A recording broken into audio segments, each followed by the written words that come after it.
Connectez-vous, connectez-vous, connectez-vous, on va se laisser. Connectez-vous, connectez-vous, mettez-vous en ligne. Aujourd'hui est un grand jour. Today na today. This day is a big day because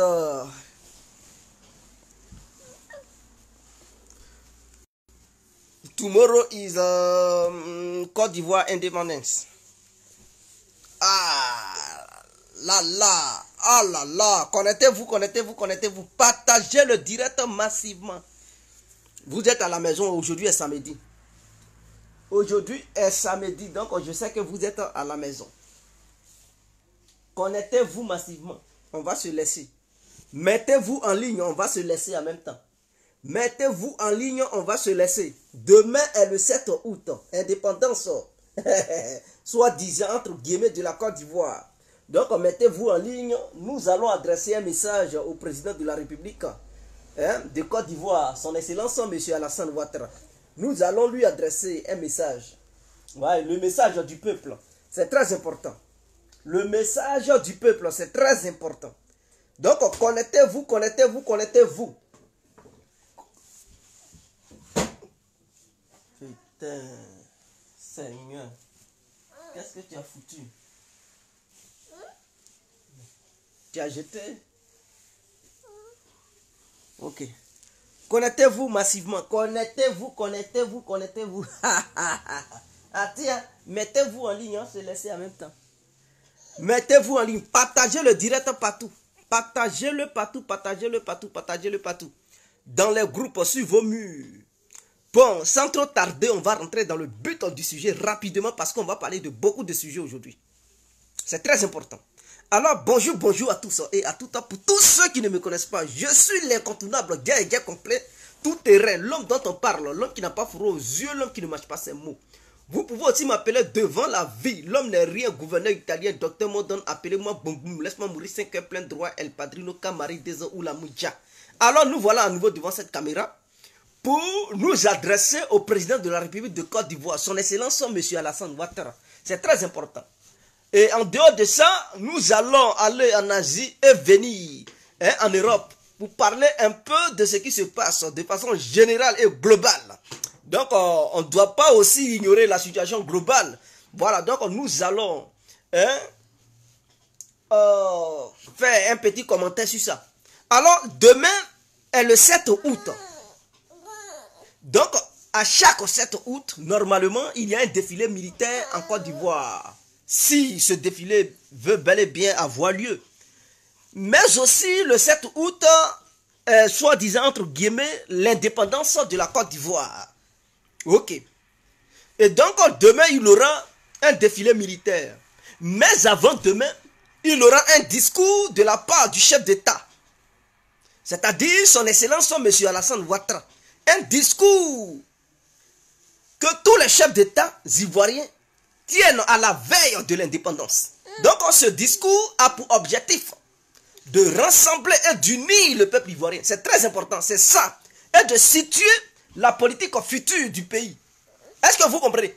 Le discours d'aujourd'hui là, c'est un discours que le chef d'État ivoirien tiendra dans le but d'unir et de situer les Ivoiriens pour le futur de la Côte d'Ivoire. Ok, il n'y a pas de souci.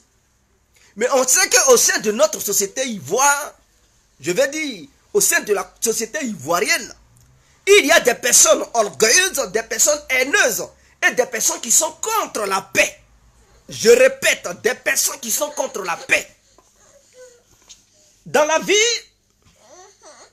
personne ne peut se taper la poitrine pour dire elle ne s'est jamais trompée. Tout le monde se trompe. Je dis bien tout le monde se trompe. Et tout le monde s'est déjà une fois trompé dans sa vie. L'objectif ici, c'est d'aller à la paix réelle. L'objectif ici, c'est de permettre à ceux qui n'étaient pas heureux d'être heureux. Et à ceux qui étaient déjà meurtris de pardonner. Et de surmonter la pente pour voir dans d'autres horizons. Je fais allusion à quoi? Je dis ceux qui étaient déjà meurtris Ça veut dire, lors de cette crise post-électorale, il y a eu des gens qui sont morts. Donc ces gens qui sont morts là, leurs familles sont toujours maîtrisées, n'est-ce pas? Dans les deux camps, que ce soit le camp de l'opposition ou le camp au pouvoir, il y a eu des familles de part et d'autre qui ont perdu un être cher. Je répète, qui ont perdu un être cher. Que ce soit les militaires qui sont en prison à la Maka, que ce soit les forces de sécurité qui sont, les forces de sécurité et de défense actuelles, anciennement appelées FSI, eux là aussi, ces gens-là, avaient aussi commis des crimes. Parce que c'était une bataille entre deux camps. Donc les balles ne donnaient pas des bonbons à la population, ne donnaient pas des bonbons aux familles des opposés. Les balles, c'était pour détruire des familles. Donc les militaires qui sont en prison, certes, ils ont commis des crimes, mais ceux qui ne sont pas en prison, qui sont au pouvoir, c'est-à-dire ces militaires-là, eux aussi ont commis des crimes. Parce que tuer quelqu'un, c'est tuer quelqu'un. Il n'y a pas eu une manière de dire, bon, on a tué quelqu'un de la bonne manière et tuer quelqu'un de la mauvaise manière. Je dis ça pour que les gens comprennent pas. Il y a d'autres qui ne comprennent pas. Jusqu'à aujourd'hui, qui pensent que les militaires qui sont en prison, c'est eux seuls qui ont commis des crimes et que les autres sont blancs comme la neige. Non, non, non, non, non. C'est pas comme ça que ça s'est passé. Il y a eu guerre, il y a eu bataille, il y a eu affrontement. Et donc, quand on dit deux camps s'affrontent, ça veut dire les deux camps se tirent là-dessus. Et quand les deux camps se tirent là-dessus, il y a des bavures de part et d'autre. C'est-à-dire des bavures qui viennent du côté, du côté de l'opposition et des bavures qui viennent du côté du pouvoir en place. Et les deux côtés, je suis sûr que les deux côtés ont tué des civils. Oui, parce que les balles des forces qui soutenaient Gbagbo n'étaient pas des balles saintes, des balles qui triaient des civils, des balles aussi qui quittaient du côté des rebelles FSI, n'étaient pas aussi des balles saintes qui triaient des civils et qui butaient uniquement les militaires qui soutenaient Gbagbo. Donc, peu importe d'où viennent ces balles ont commis des crimes. Aujourd'hui, ça fait longtemps que la guerre s'est déroulée sur notre territoire. 2011, aujourd'hui nous sommes en 2022. Je pense que ça fait au moins 10 à 11 ans que les événements se sont produits en Côte d'Ivoire. Est-ce que vous comprenez? 10 à 11 ans que les événements se sont produits en Côte d'Ivoire. Mais pendant ces 10 à 11 ans là, il y a d'autres qui ont payé quand même le prix. Et les premiers à avoir payé le prix, c'est ceux qui ont perdu leurs parents. Ça, c'est un. Je dis, les premiers à avoir payé le prix de la guerre, c'est ceux qui ont perdu leurs parents. Qui ont vu leurs parents tués. Ils sont les premiers à avoir payé le prix de cette guerre. Secondo, ceux qui ont payé le deuxième prix, c'est ceux qui sont en prison. Parce que eux, ils ont payé... ils ont payé le prix de leurs actes qu'ils ont commis. En prenant au moins 11 ans de prison. 11 ans, c'est pas 11 jours, c'est pas 11 mois, c'est pas 11 heures. On dit 11 mois. 11 années plutôt. 11 ans. Donc, dans une année, il y a 365 jours. Donc, ça veut dire 365 multiplié par 11. Ah tiens, vous comprendrez le nombre de jours qu'ils ont fait à la Maka. Est-ce que vous comprenez? 365 multiplié par 11. Vous allez comprendre le nombre de jours qu'ils ont fait à la Maka. Par contre, il y a d'autres qui ont commis aussi des crimes, qui n'ont jamais goûté, qui n'ont jamais goûté la prison, il ne serait-ce qu'une heure ou bien une seconde. Et ceux-là, ils sont libres. Donc, dans ce cas-là, on fait comment? Dans ce cas, nous demandons au président de la République qui va adresser un mot au peuple ivoirien de lever la sentence plutôt, de lever la sentence qui pèse sur ces prisonniers militaires. Je répète, le président de la République de Côte d'Ivoire qui va adresser la parole au peuple ivoirien de lever la sentence qui pèse sur les militaires qui sont à la Maka.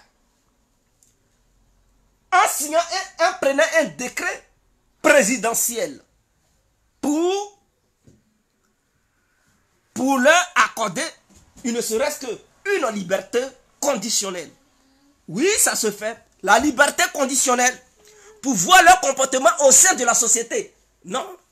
Est-ce qu'ils vont s'intégrer à la nouvelle Côte d'Ivoire, au sein de la nouvelle Côte d'Ivoire, ou est-ce qu'ils vont mal se comporter? C'est suite à ça, leur futur sera défini. Je répète, le président de la République de Côte d'Ivoire devrait prendre une décision pour libérer les prisonniers militaires sous condition. C'est-à-dire, ils seront suivis de près. Si c'est ça l'inquiétude de l'État ivoirien, pour dire, bon, si on les libère là, est-ce qu'ils ne vont pas faire coup d'État? Mais libérer-les sous condition. Ça veut dire, ils seront, chaque jour, même si c'est pour qu'ils passent chaque jour, pour pointer dans un commissariat le plus proche, pour que le gouvernement ivoirien sache que ces gens-là n'ont pas quitté le pays, et que voilà, chaque jour, ils s'en vont pointer. Si c'est à chaque 12 heures, chaque matin, chaque soir, peu importe, le gouvernement définira l'heure à laquelle ces gens-là vont passer dans le commissariat le plus proche pour pointer, pour dire qu'ils sont toujours sur le territoire ivoirien et qu'ils n'ont pas quitté la Côte d'Ivoire. Secondo, le gouvernement ivoirien, à travers cette liberté conditionnée, doit leur faire comprendre que non, ils n'ont pas le droit de voyager pour quitter la Côte d'Ivoire. Est-ce que vous comprenez? Donc, avant de quitter la Côte d'Ivoire, ils doivent demander l'autorisation à la justice ivoirienne avant de mettre pied hors de la nation ivoire. Ça aussi, ce sont des conditions pour garantir au gouvernement que ces gens-là ne vont pas faire de coup d'État. Maintenant, s'il faut les surveiller de près, c'est-à-dire le gouvernement ivoirien peut dire, bon, pour les surveiller, pour ne pas qu'ils fassent de coup d'État, nous allons leur donner des gardes de corps. Mais des gardes de corps, des gens qui sont affiliés au gouvernement, des gens qui vont en moins de trucs, moins de gestes, qui vont signaler le gouvernement ivoirien pour dire, ah, ils ont fait ceci. Donc, le gouvernement peut dire, bon, on met des corps habillés,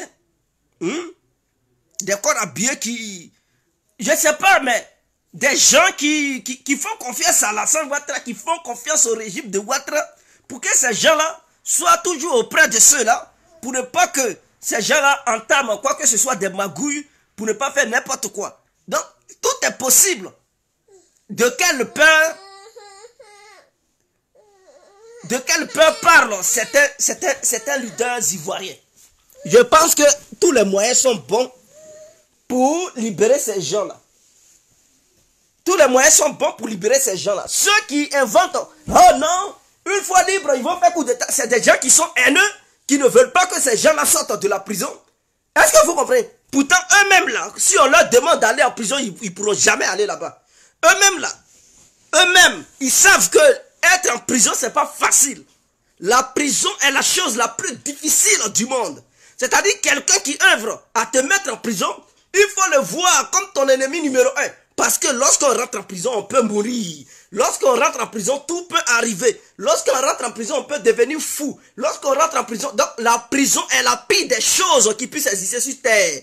Donc les gens qui parlent au sein de la Côte d'Ivoire, que ce soit au sein de la population ou au sein du gouvernement, qui disent non, on ne va pas les libérer, il faut les maintenir là-bas, ce sont des gens, non seulement eux-mêmes ils ont peur de la prison, si on leur demande d'aller en prison, non, ils ne vont pas accepter. Ils ne vont pas accepter parce qu'ils savent ce que c'est que la prison. La prison est la pire des choses qui puissent exister sur terre. Quelqu'un qui veut te mettre en prison, il faut le voir comme un danger dans ta vie. Oui, quelqu'un qui veut te mettre en prison, qui te convoque pour dire, bah, je vais t'enfermer. Il faut voir ce dernier comme ton pire ennemi. Est-ce que vous comprenez? Donc, je pense qu'Alassane Ouattara, il doit taper là, ici ses ministres, ou bien ses conseillers qui sont aux alentours. Les aigres fins, les badauds, des petits charognards qui rôdent autour pour dire non, Faut pas les libérer, président. Si tu les libères, ils vont faire coup d'état. Ceci sera. Et puis, ils montent la tête du président. Ils font n'importe quoi. C'est des gens qui ne sont pas prêts pour la paix. Parce que ce sont des gens qui progressent dans la division. Des gens qui évoluent dans la division. Qui veulent toujours maintenir leur place dans les tensions. Donc, ce sont des petits voyous qui sont aux alentours, qui donnent des mauvais conseils. Or, cette histoire, ça peut se régler. Bon, il y a d'autres qui disent, oh, nos parents sont morts. Nos parents sont morts. On veut les voir. Bon. Tes parents sont morts, il n'y a pas de souci. Tes parents sont morts, il n'y a pas de souci. Tes parents sont morts, je n'en disconviens pas. Yako à toi, mon frère, Yako à toi, ma soeur, Yako à toi, mon bon petit ou ma bonne petite. Mes condoléances à toi et à ta famille pour les êtres chers que tu as perdus durant cette guerre qui a frappé la Côte d'Ivoire. Les Ivoiriens n'ont pas cherché ça, mais ça s'est imposé aux Ivoiriens et cela est arrivé. Donc l'autre qui est versé, on ne peut plus déjà ramasser. Est-ce que vous comprenez? La guerre s'est déroulée, c'est déjà fini, c'est le passé. On fait comment? Est-ce que le passé va toujours nuire notre avenir ou notre présent? À un moment donné, on doit définir ce qu'on veut. Parce qu'on ne peut pas dire, oh, il y avait eu la guerre, donc, bon, il y avait eu la guerre. Mais on peut surpasser ça.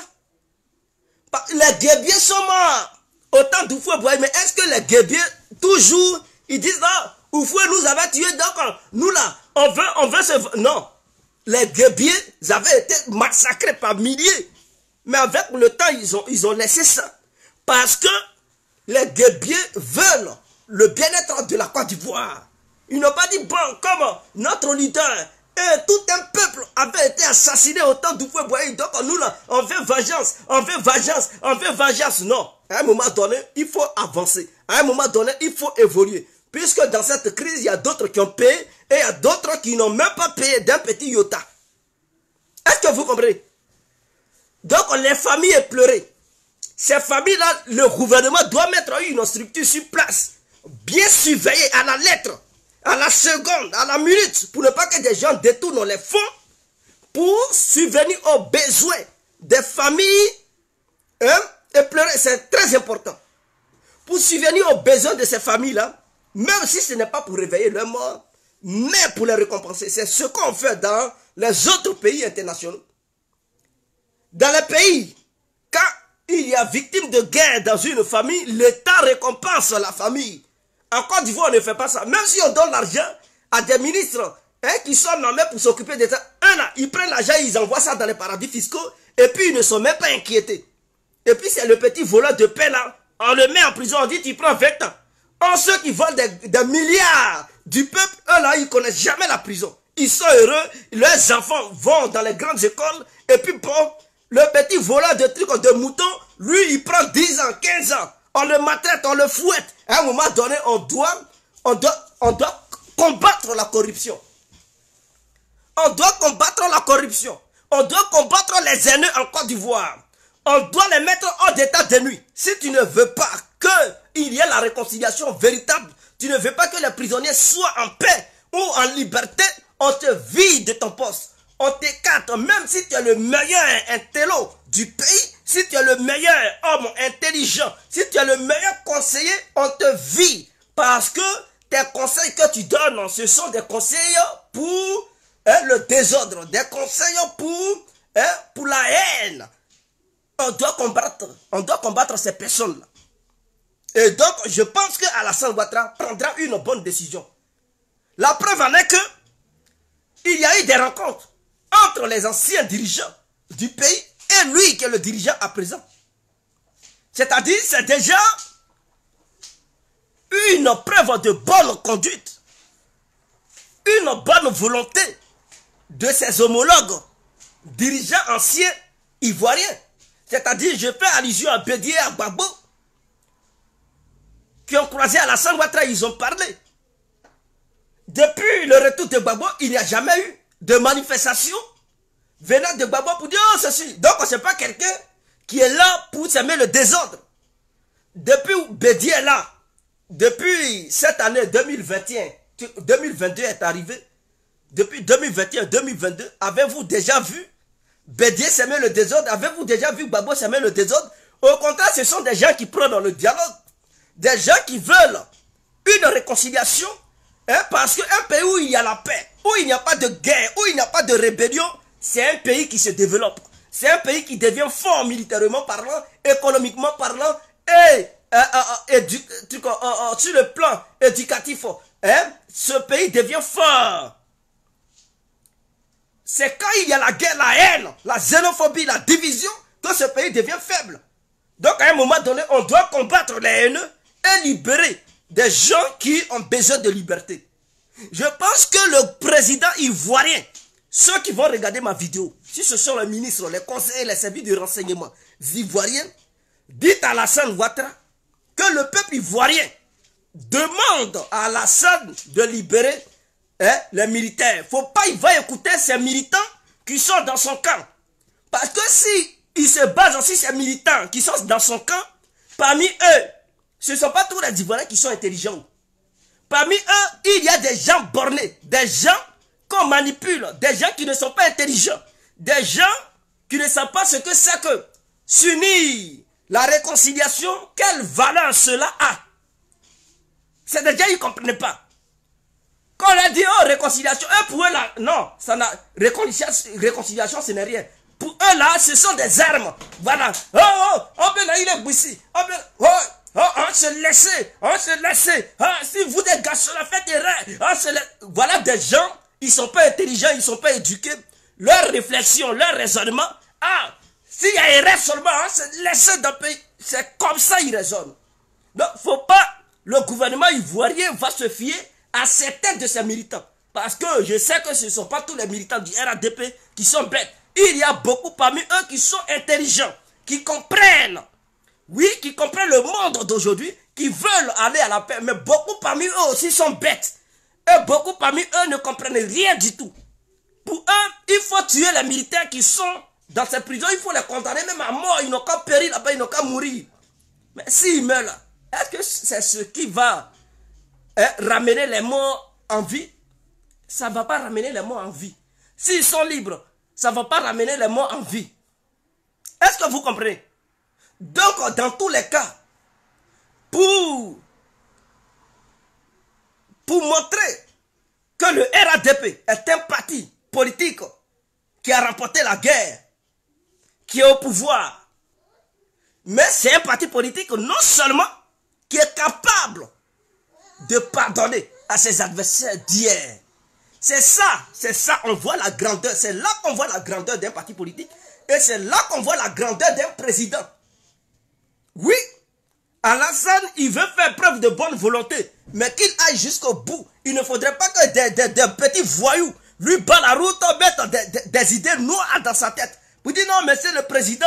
Non, non, parce qu'il y a des gens qui sont tapis dans l'ombre, qui conseillent de la mauvaise façon le président. Et si le président, bon, l'âge joue aussi, hein, par rapport à son âge, il peut tomber dans le panneau de certaines personnes. Hein. Ah oui, mais quand tu vieillis, tu deviens enfant. Est-ce que vous comprenez? Quand quelqu'un vieillit, là, il devient enfant. Et autour d'Alassane Ouattara, ils peuvent avoir des gens à qui Alassane Ouattara fait confiance. Et ces gens-là, ils peuvent utiliser ça contre la paix de la Côte d'Ivoire, contre le bien-être de la population ivoirienne, contre l'avenir de la Côte d'Ivoire. Parce que pour ces gens-là, peut-être c'est la division, la haine, la mort de ces prisonniers militaires qui sont à la Maka. C'est ça qui les intéresse. Ils n'en ont rien à foutre hein, d'une bonne preuve, c'est-à-dire d'une bonne prise de décision du président. Eux, ils ne regardent pas ça. Et comme Alassane leur fait confiance, alors ils jouent de ça pour faire n'importe quoi. Donc le président ivoirien aussi doit voir ce côté-là. Faut pas, il va accepter les conseils de n'importe qui, ou bien tous les conseils à qui ses conseillers lui donnent. Faut pas, il va lui-même, il doit être indépendant dans certaines prises de décision. Oui, il peut aussi dire à ses conseillers, écoutez, je vous écoute, mais ça, moi-même, je préfère prendre mes décisions. Je préfère que ces décisions viennent de moi-même. Je ne veux pas vos conseils. Sur d'autres sujets, oui, vous pouvez me donner des conseils, mais sur ce sujet-là, non, je prends des décisions indépendantes. Si le président n'est pas en mesure de faire ça, Et qu'il écoute les oba, les moi on dit, ceci on dit, moi, non, les Jacques Tao, Atia, on ne va pas quitter dans ça. Ça va aller de haine à haine. Aujourd'hui, peut-être c'est le temps du RADP.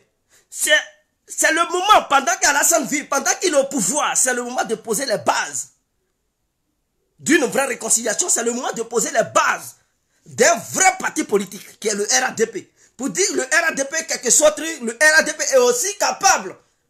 Ce n'est pas ce parti politique à qui on reproche d'avoir coopéré avec certains rebelles, hein, ceci, cela. Mais c'est aussi un parti politique qui est capable de libérer des gens à qui on reproche d'avoir commis des crimes.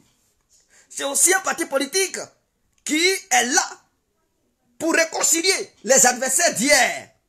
Pour dire que ce parti politique, le RADP, est un grand parti politique qui est capable de se réconcilier avec ses adversaires d'hier, libérer certains militaires qui les avaient soutenus et aller de l'avant au nom du bien-être de la Côte d'Ivoire.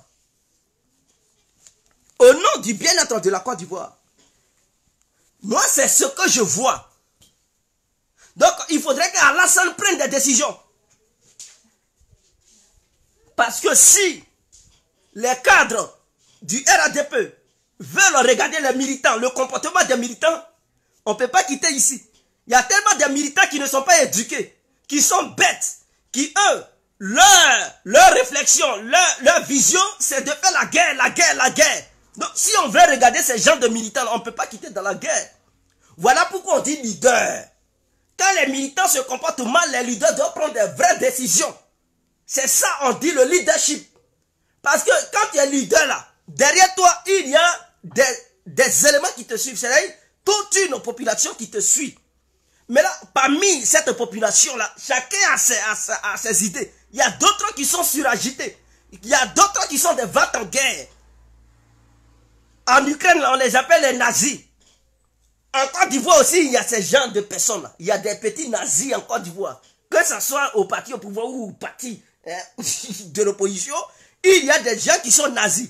C'est-à-dire des gens qui ont des idées de vote en guerre. Des idées de trucs. À part moi là, je ne vois personne d'autre. Je suis au-dessus de l'autre. Je m'en fous de l'autre. Et il y a des gens qui ont ces genres de pensées. Des pensées supranationales. Des pensées... Hein?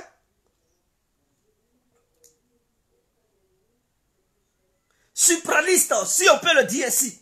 Des gens qui n'en ont rien à foutre des autres. C'est leur personne seulement qui compte.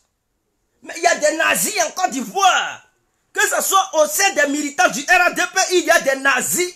Hein, parmi les militants du RADP, il y a des nazis. Parmi les militants du PPACI, parmi les militants du PDCI, parmi les militants de GPS, parmi les militants du COGEP, et j'en passe.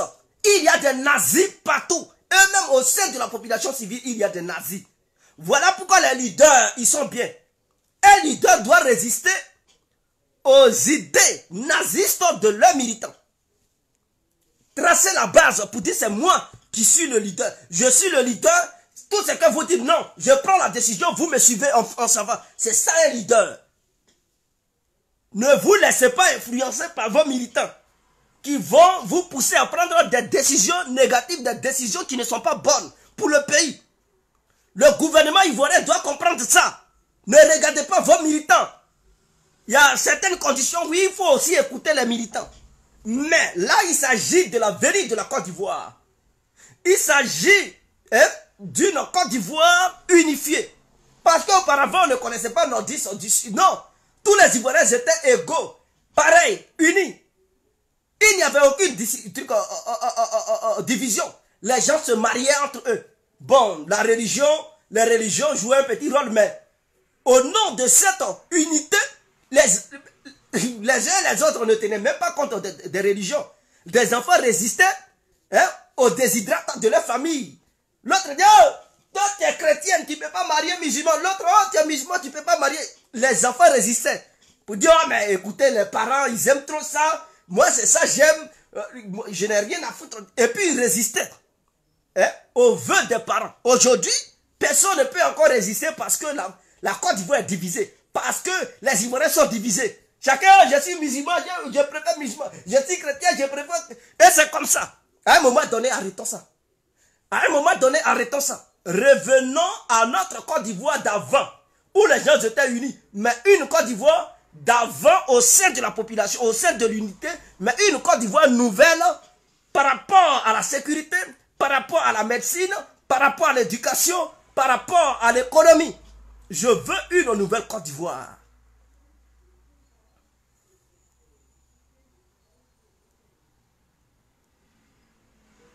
C'est ça que moi je veux. J'ai vu des gens critiquer parce qu'il paraît qu'il y a eu un défilé militaire à Yamoussoukro où ils ont montré des nouveaux matériels militaires. D'autres disent, oh, on ne mange pas, la France paye des armes. Laissez ça, histoire de manger là. Je sais que oui, la politique, il faut aussi faire la politique de la mangécratie. C'est-à-dire tout le monde doit manger et survivre, c'est très important. Parce qu'on est président, c'est pour aider son peuple. C'est pour le bien-être de sa population qu'on est président. Et donc, on doit prendre des décisions fortes pour aider la population à mieux vivre. Même ceux qui n'arrivent pas au bout du mois, ceux qui n'ont rien à manger, il faut mettre une politique sur pied. Même si on doit créer des caritas dans chaque quartier, dans chaque ville, pour permettre aux pauvres d'aller prendre le café matin, midi et soir, pour manger, remplir le ventre, pour éviter que la délinquance se multiplie au sein de notre pays. Oui, je félicite. Et les ministres sont capables de faire ça. C'est-à-dire construire des caritas dans chaque ville, dans chaque truc, oui, quartier, pour permettre aux pauvres d'aller manger. Et en Europe, ça se passe. Les pays développés, ça se passe. Pourquoi les pays non développés, ça ne peut pas se passer? Ça peut se passer. Il y a des milliards. Le gouvernement ivoirien peut nommer un ministre pour s'occuper de ce genre de choses. C'est-à-dire un ministre qui a pour but d'installer des caritas. C'est-à-dire des caritas, ce sont des restaurants populaires où tu vas manger sans payer. Mis sur pied par le gouvernement. Donc c'est une sorte de restaurant. Est-ce que vous comprenez? Mais des grands restaurants où les gens vont aller manger. Ceux qui n'ont pas les moyens. Donc tu ne payes pas. Pour aller manger là, tu ne payes pas. Avant d'aller manger, tu passes là-bas, on te donne un bout de papier, un petit ticket, que lorsque l'heure de la nourriture va arriver, tu présentes ce papier-là. Et à travers ce papier-là, pour ne pas que tu manges 2 fois, pour ne pas que tu manges 2 plats, parce que tu n'es pas le seul. Donc tu montres ce papier, on t'arrache ça, et on te sert ton plat. Tu manges, tu sors. L'autre vient, il prend aussi ta place. Et ça va embaucher aussi d'autres personnes, des filles. Hein, les enlever dans les rues, parce qu'on va leur dire, mais au lieu de lancer foulard dans les rues, venez, vous allez préparer. Ce que vos parents vous ont montré dans la cuisine, viens, tu vas préparer. Et chaque fin du mois, l'État ivoirien leur donne des salaires comme si elles travaillaient dans la fonction publique. Et donc, ces salaires-là, non seulement ils vont payer des impôts, mais ça va les aider à quitter dans les rues. Et ils pourront avoir même des jeunes qui vont être des vigiles pour maintenir l'ordre, pour ne pas que les gens se bagarrent devant les restaurants. Et c'est comme ça. Cela ne va pas influencer sur les autres restaurants où les gens payent. Parce que les autres restaurants, c'est le haut niveau. Si tu veux manger tête d'agouti, il faut te rendre dans un restaurant où on paye. Mais si tu veux manger de la nourriture basique, mais oui, le restaurant public, tu vas là-bas, ce que l'État a mis sur pied. Et donc, dans chaque ville et tout, moi, voici mes visions. Voici ma vision. Voici ce que je propose. Au lieu de proposer, c'est la haine. Mettez les prisonniers, mettez-les là-bas. Mais qu'est-ce que vous proposez? À part la haine, à part la division? Non. Il faudrait que la division prenne fin. Et ce que je dis aujourd'hui, je pense qu'il y aura des politiciens attitrés, des visionnaires, ou bien des gens qui ont les moyens, qui vont créer des ONG pour mettre ces genres de choses sur pied en Côte d'Ivoire. Vous qui m'écoutez là, si le gouvernement ne veut pas faire ça, mettez ça sur pied, créez des ONG pour faire ça. Et vous allez voir, les dons vont arriver comme si rien n'était. Parce que ça, ce sont des bonnes œuvres. Vous allez avoir des dons, même que ce soit de la part des footballeurs, des gens qui sont riches. Ils vont vous donner des dons pour que ces restaurants puissent progresser. Des gens qui ont banane, ce n'est pas seulement l'argent. Mais puisque ce sont des restaurants où vous allez donner de la bouffe aux gens, mais celui qui a de la banane plantée, il donne lui qui a tiéké, il donne lui qui a gombo, piment. Et c'est comme ça. Chacun participe à sa manière. Et vous allez voir une Côte d'Ivoire nouvelle. On ne va plus connaître la faim. Les gens ne vont plus aller braquer parce qu'ils ont faim. Parce que s'ils ont faim, ils vont aller manger. Les élèves ne vont plus aller se prostituer parce que elles ont faim. Non. Si elles ont faim, elles quittent à l'école, elles vont aller manger au restaurant. On peut appeler ça même restaurant du cœur. Ou bien restaurant public. Elles vont aller manger là-bas, elles sont bien rassasiées, elles vont étudier pour aller à l'école. Même les élèves garçons, ils vont plus jeter le cahier pour dire oh, j'ai trop faim, je ne peux pas tenir. Non, ils vont manger à la fin avant d'aller à l'école. Et donc ça, ce sont des bonnes propositions. Et je pense que l'idée que je donne, ça, ces idées-là, les gens, ils ne gagnent pas ça. J'ai beaucoup d'idées. Hein. C'est parce que souvent, je n'ai pas envie de proposer quoi que ce soit. Sinon, il y a des idées qui sont remplies dans ma tête. Et cette idée que je propose, je pense que quelqu'un prendra ça pour faire de ça quelque chose de bien, quelque chose de grand. C'est très important.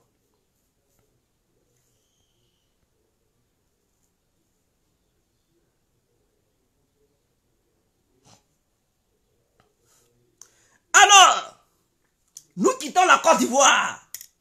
On va ailleurs dans le monde. Oui, nous allons faire un tour dans le monde. On va en Asie. Parlons un peu de ce qui se passe autour de Taïwan.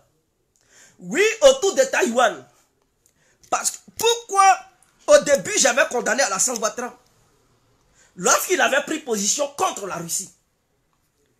Je ne sais pas si l'ambassadeur de Côte d'Ivoire en Russie ou en Ukraine, il ne donne pas les bonnes informations au gouvernement ivoirien. Ou bien s'il n'est pas renseigné de ce qui se passe dans le monde. Ou bien les services de renseignement ne fournissent pas assez de trucs d'informations au gouvernement ivoirien. Ou bien le gouvernement ivoirien obtient ces informations de la part des Occidentaux sans fournir aucun effort. Parce qu'un gouvernement qui fournit des efforts, c'est ça qui est le plus important. Quand tu es un pays, là, il ne faut pas te laisser berner par un autre pays. Il faut toi-même rechercher tes informations sur le terrain. Il faut envoyer des gens, coopérer avec des gens sur place pour obtenir les informations les plus fiables. Il ne faut pas te laisser influencer par un autre pays qui va te donner la désinformation. Je prends le cas de l'Irak. Quand Tony Blair, à l'ONU, a remué la petite fiole en disant que Saddam Hussein construisait des bombes atomiques et que c'était une substance chimique qui était dans la fiole et que les États-Unis d'Amérique allaient intervenir le plus tôt possible pour démanteler cette construction atomique que Saddam Hussein était en train de faire. Beaucoup avaient cru en ce temps parce que ils ne permettaient pas à leur propre service de renseignement de recruter les informations sur place même en Irak pour voir si les Américains disaient vrai ou faux. Les Américains avaient menti au monde entier en montrant des images satellites pour dire que c'était des centrales nucléaires qui étaient là. Mais puisque le monde, il y avait beaucoup de pays qui n'étaient pas indépendants dans le domaine du renseignement, ils avaient cru les Américains sur parole. Ils ont dit, ah si les Américains nous ont montré cette fiole avec des images satellitaires, c'est que ah, ils sont crédibles, c'est que c'est vrai. Eux, ils ont donné leur accord. Beaucoup étaient pour les Américains. L'Amérique, à son temps, avait mobilisé au moins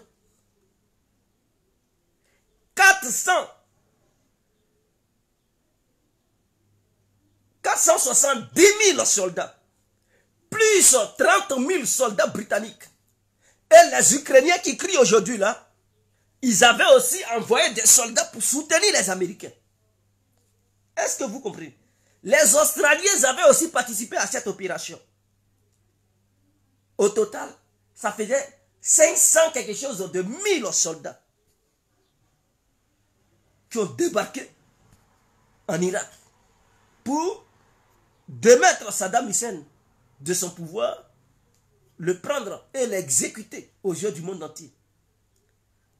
Quelques années plus tard, les gens ont découvert que c'était des mensonges et que la fiole qu'ils avaient montrée, c'était une petite poudre blanche, poudre de trucs de craie qu'ils avaient mis dedans et ils avaient menti au monde. Les images satellites, c'était pas en Ukraine, c'était pas en Irak, mais c'était dans un autre pays. Ils avaient berné l'humanité tout entière. Mais beaucoup avaient cru. Même la Côte d'Ivoire avait cru en ce temps-là. Ce qui se passe en Ukraine, je repars sur ça.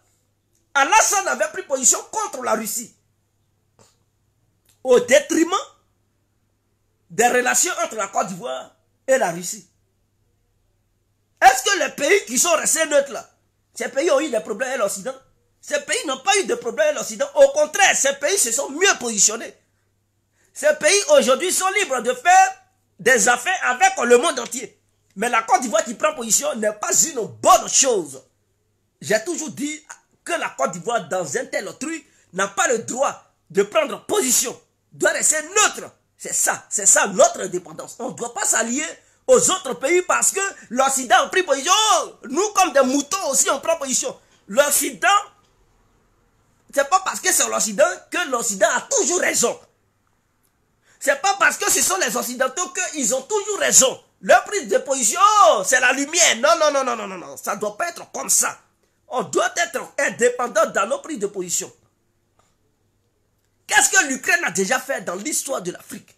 L'Ukraine a déjà fait quoi? Les Ukrainiens ont déjà fait quoi dans l'histoire de l'Afrique? Contrairement aux Russes, qui eux ont déjà fait quelque chose dans l'histoire de l'Afrique. Parce qu'il ne faudrait pas que le gouvernement ivoirien oublie cela. Les Ukrainiens ont déjà fait quoi dans l'histoire africaine? Depuis que l'Afrique est l'Afrique, qu'est-ce que les Ukrainiens ont déjà fait une fois? Ils n'ont jamais rien fait. Rien du tout. Au contraire, ils sont les Occidentaux pour participer à des crises internationales qui frappent partout. Ils donnent des militaires pour déstabiliser des pays. Eux, ils n'ont jamais été là pour proposer une histoire de trucs de, comment on appelle ça même, de paix ou quoi que ce soit. Le gouvernement ivoirien ne devrait pas s'allier à l'Ukraine. Parce que l'Ukraine n'a pas le droit de veto à l'ONU. Qu'est-ce que l'Ukraine peut faire? Si les Occidentaux veulent sanctionner la Côte d'Ivoire, l'Ukraine peut faire quoi? Est-ce que l'Ukraine a un droit de veto pour dire non, on empêche ce vote à l'ONU qui va sanctionner la Côte d'Ivoire? L'Ukraine ne peut rien faire. Au contraire, l'Ukraine est la caniche de l'Occident. Donc à un moment donné, avant de prendre position, il faut réfléchir. Voici la Centrafrique. Il y avait un embargo sur la Centrafrique. Les Russes ont lutté jusqu'à ils ont levé maintenant l'embargo de l'armement sur la Centrafrique. Ils avaient voulu mettre un embargo sur le Mali. Les Chinois et les Russes ont mis leur droit de veto.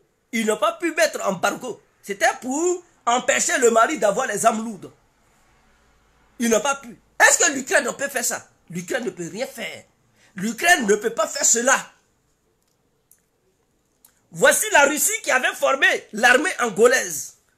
Mais en Afrique, l'armée angolaise est devant l'armée ivoirienne. Elle est professionnelle. Aujourd'hui, elle est respectée. Il y avait la rébellion partout en Angola. Aujourd'hui, ils sont en paix là-bas. Il n'y a pas d'histoire de rébellion. Ils sont professionnels. Ils sont bien armés. L'Afrique, la Russie participe à la formation des soldats sud-africains. Est-ce que vous le savez? Même il y a une organisation militaire. Russie, Chine, Iran, Afrique du Sud. Il y a même le Niger de Bazoum qui va au Venezuela. Ce sont des exercices militaires de grande envergure. De combien de pays?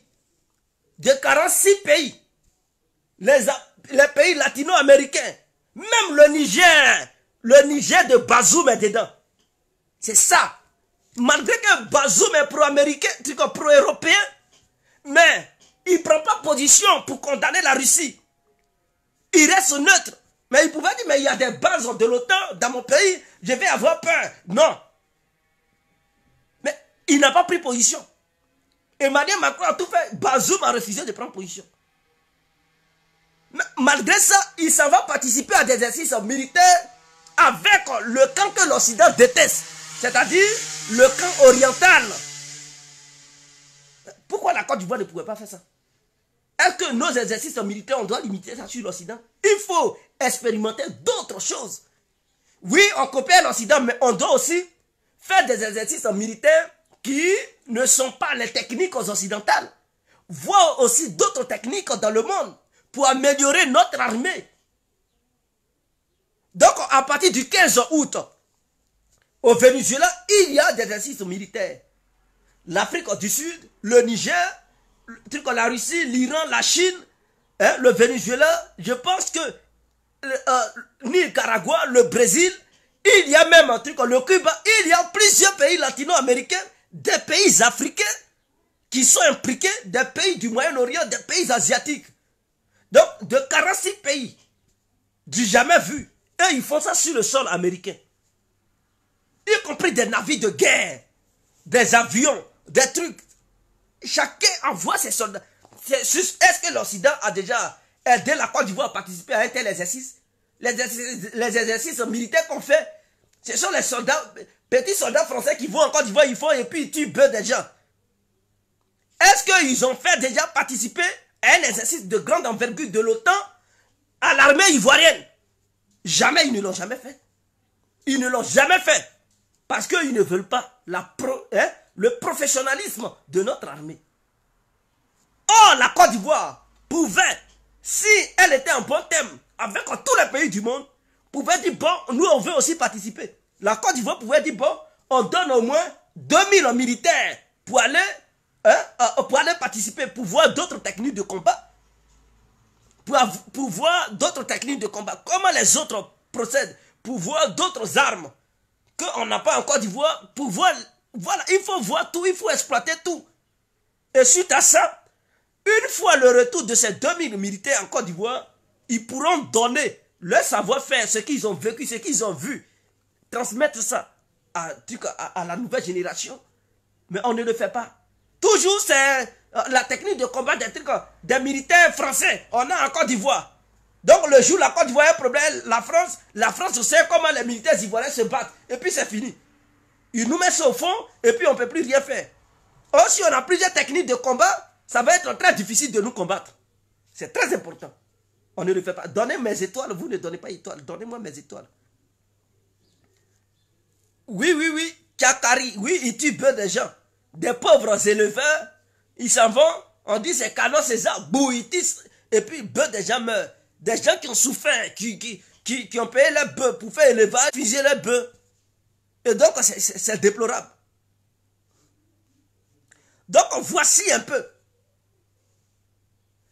ce qui se passe en Taïwan aussi. Ça, ce sont les Américains qui sont à la base de tout. Ce sont les Américains qui sont à la base. Donc le gouvernement ivoirien devrait comprendre. Parce qu'il n'y a pas de fumée sans feu. Une crise ne peut pas se déclencher parce que la crise veut se déclencher. Est-ce que Poutine, c'est aujourd'hui le président de la Russie? C'est depuis 2000, il est président de la Russie. Je dis c'est depuis 2000, il est président de la Russie. Pourquoi c'est maintenant il attaque en Ukraine? Et puis, les années auparavant, il n'attaquait pas l'Ukraine. Qu'est-ce qui s'est passé? Pourquoi le gouvernement ivoirien ne veut pas ouvrir ses yeux? Ce n'est pas une question de dire je suis pro-russe ou pro-occidental. Pourquoi c'est maintenant, de 2000 jusqu'à nous sommes en 2022? Pourquoi c'est maintenant, en 2022 là, Poutine s'apprend à l'Ukraine? On ne parle pas de 2014. Pourquoi c'est en 2022 là, Poutine s'apprend à l'Ukraine? Et les autres années, il ne s'était pas pris à l'Ukraine. Vous savez, en 2014, le gouvernement ivoirien essaie d'ignorer. 2014, Alassane était déjà au président. Donc, il était mieux renseigné, non? 2014, ce qui s'est passé là, c'est une révolution orange. Eux-mêmes, ils appellent ça révolution orange. Mais qui organise les révolutions oranges? C'est une ingérence étrangère qui finance des groupes de personnes pour se révolter. Ensuite, il faut infiltrer des gens pour tirer sur ces gens, des manifestants. Et ils accusent le pouvoir en place d'avoir tué des civils.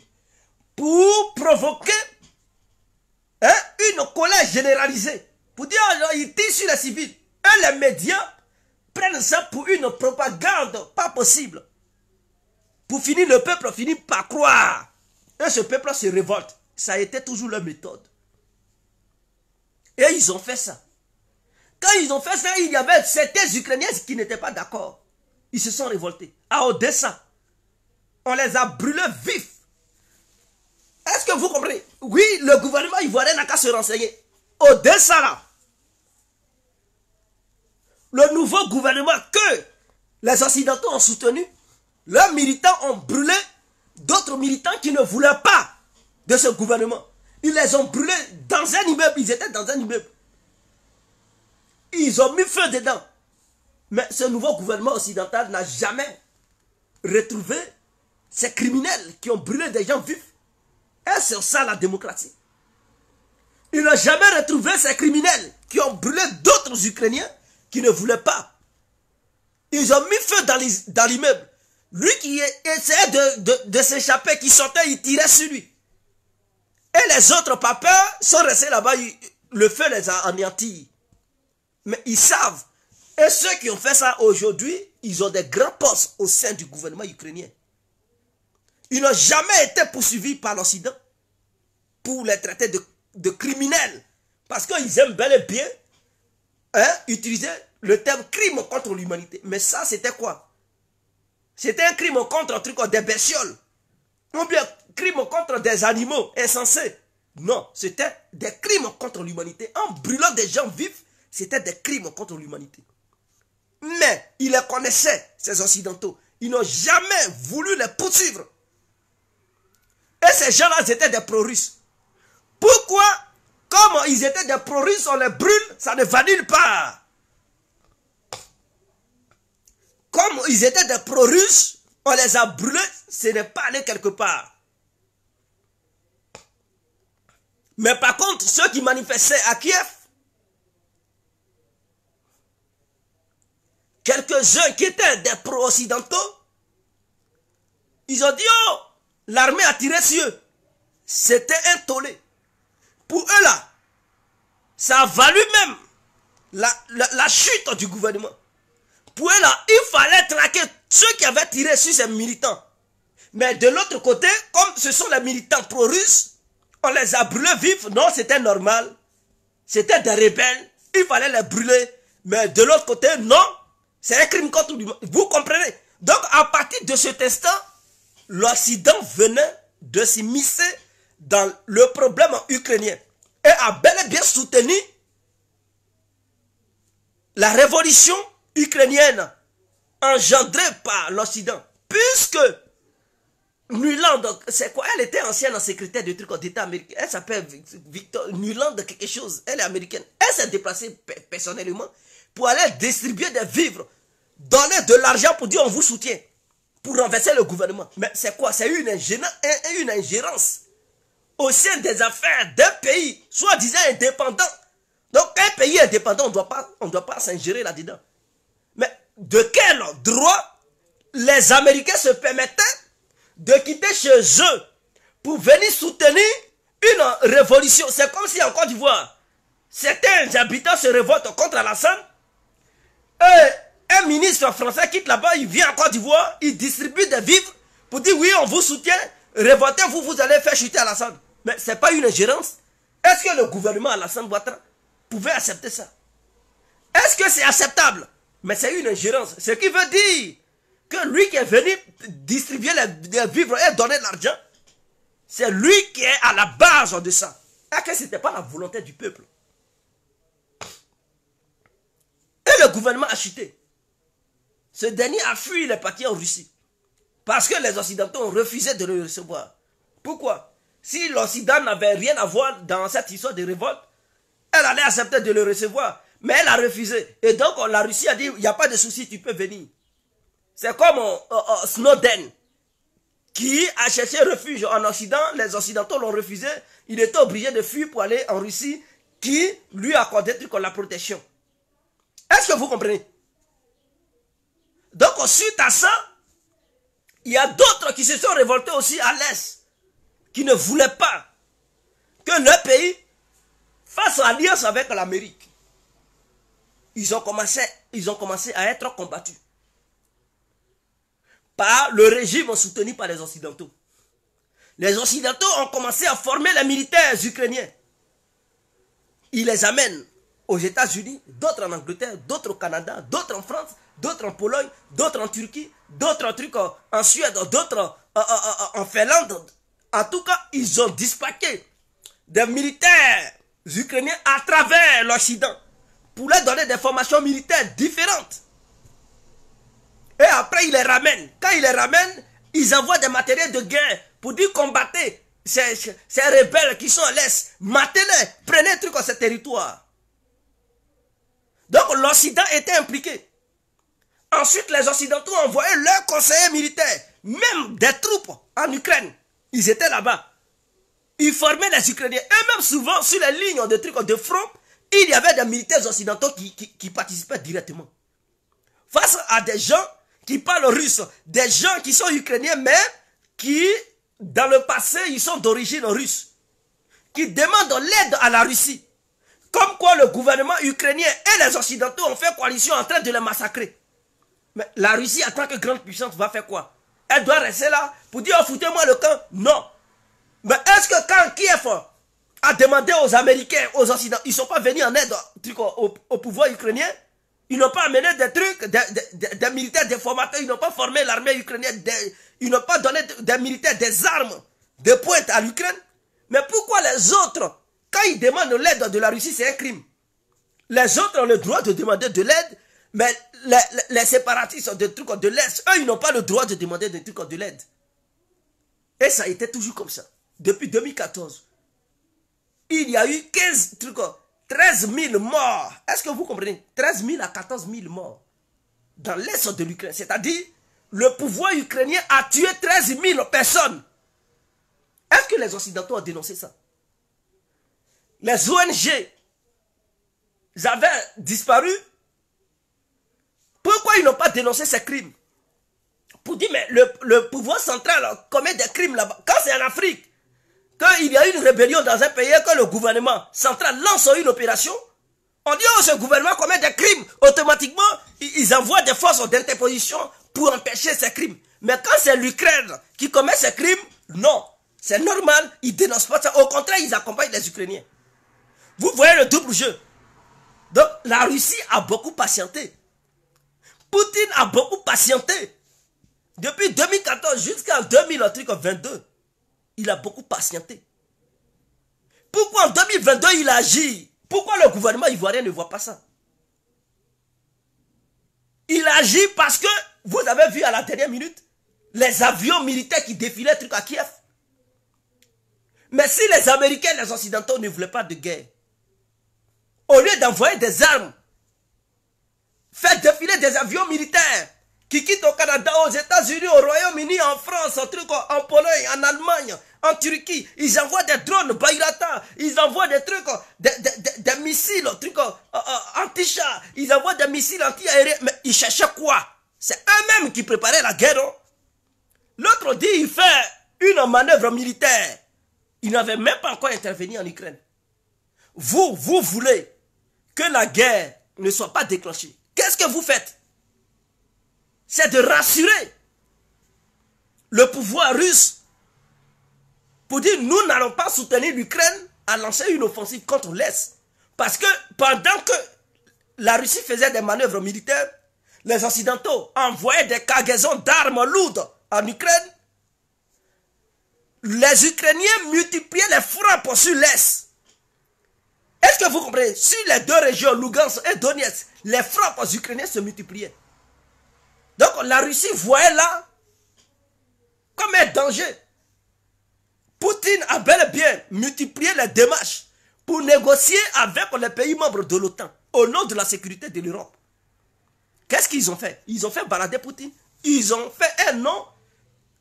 Ils lui ont fait comprendre que non, ils ne voulaient pas discuter de ça. Poutine n'a pas dit non, les hommes de longue portée, on va négocier. Mais en ce qui concerne notre présence dans les pays de l'Est, non, c'est indiscutable. En ce qui concerne l'intégration de l'Ukraine dans l'OTAN, ça c'est indiscutable parce que l'Ukraine est un pays indépendant et tout. Donc, non seulement ils n'ont pas rassuré la Russie, c'est comme si la Russie envoyait des armes à Cuba. Les Américains s'énervent. Et ils disent non, vous êtes proches de nos frontières et tout. Mais si la Russie ne veut pas qu'il y ait la guerre entre Cuba et l'Amérique, c'est à elle de faire comprendre aux Américains pour dire non, nous envoyons un truc, ce n'est pas une histoire de vous déclarer la guerre, ou bien ce n'est pas pour menacer votre sécurité et tout. Et donc cette garantie va permettre aux Américains de ne pas intervenir sur Cuba. Et c'est ce qui s'est passé. C'était passé dans le passé. C'est ce qui s'était passé dans le passé. La crise de les missiles, la crise de Cuba. C'est ce qui s'était passé. Mais pourquoi, au niveau ukrainien, les Occidentaux ne veulent pas? Au lieu de parler de paix, ils menaçaient. Si la Russie intervient, on va détruire son économie comme du jamais vu. On va vous anéantir, vous ramener à l'âge de la pierre. Eux, ils menaçaient. Au lieu de discuter, ils passaient leur temps à menacer. L'OTAN avait déjà des bases militaires en Ukraine. Et quand c'est comme ça, la Russie a dit, bon, comme je veux parler avec vous pour négocier de la sécurité de l'Europe, vous ne voulez pas.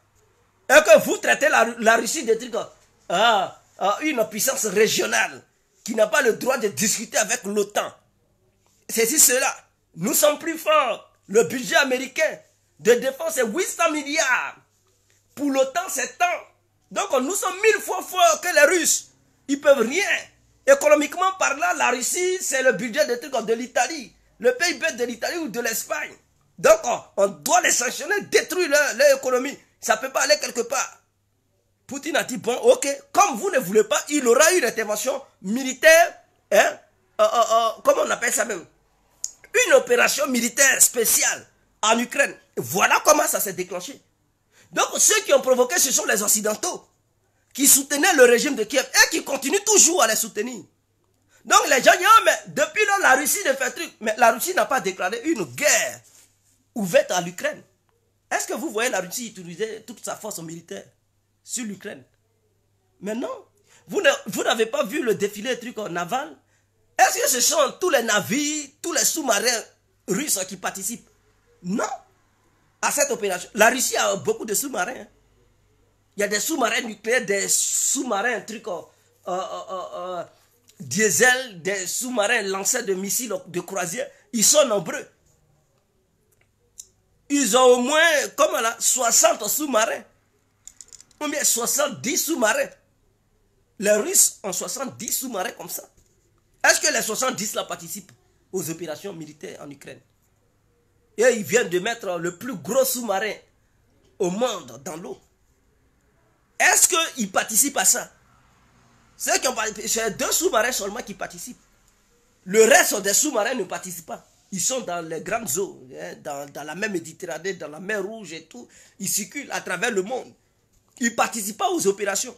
Est-ce que ce sont tous les navires de guerre qui participent à ces opérations militaires? Non. Les bateaux qui ont défilé à Saint-Pétersbourg, ils ne participent pas.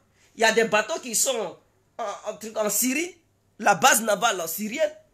De Tatou, il y a des navires de guerre là-bas, il y a des sous-marins. Ceux-là, ils ne participent pas à cette opération militaire ukrainienne. Donc, ce n'est pas toute la force militaire russe qui est en Ukraine. Hein. Même quand ils ont fait leur défilé militaire à Moscou, vous n'avez pas vu les nouveaux chars, les T-14, les T-60, les T-90, les trucs, les chars de guerre, les drones, c'est-à-dire les chars sans pilote. La Russie en a. Les chars sans pilote. Mais est-ce que la Russie utilise ces armes? La Russie ne les utilise pas. Elle n'utilise pas. Est-ce que l'aviation russe, est-ce que c'est toute l'aviation russe? La Russie, pour ceux qui ne savent pas, la Russie a au moins 4000 à 5000 avions de guerre. Ah oui, vous ne le savez pas. 5000 à 4000 avions de guerre. Est-ce que la Russie a fait décoller toute sa flotte? Vous avez vu en Ukraine 5000 avions de guerre qui participent. Mais si la Russie décolle, fait décoller au moins 2000 avions sur le territoire ukrainien, mais elle va détruire l'Ukraine tout entière. En 2 jours seulement, et puis c'est fini. Mais est-ce qu'elle fait ça? Non. Elle prend seulement ses Sukhoi 25 et Sukhoi 24. Ce sont ces Sukhoi-là qui sont beaucoup impliqués. Avec certains trucs aux hélicoptères. Et puis ce ne sont pas tous les Sukhoi. C'est quelques-uns que la Russie prend pour opérer. De temps en temps, elle prend les Sukhoi 34, les Sukhoi 30 ou les Sukhoi 35 pour lancer des frappes en profondeur. C'est-à-dire quand les cibles sont situées à l'ouest du pays, ce sont des Sukhoi qui portent des missiles à longue portée pour frapper, ou des bateaux qui sont situés dans la mer Noire, des missiles de croisée à longue portée pour frapper et tout. Est-ce que les bombardiers russes, les Tupolev 60, les trucs, tous ces avions ne participent pas à l'opération? Sinon, les Tupolev 160, ce sont des avions qui transportent des milliers de bombes. Et quand ça arrive, ça les déverse, ça tombe, bouf, bouf, ça ravage partout. Est-ce que ces avions, ça ne participe pas à ça? Pourquoi? Parce que l'Ukraine et la Russie, c'est un même peuple. Et Poutine n'a pas envie de tuer des milliers d'Ukrainiens à cause des bêtises, des trucs de Zelensky. Donc, c'est une opération spéciale. C'est la première fois dans l'histoire de l'humanité qu'un pays qui fait 45 millions d'habitants,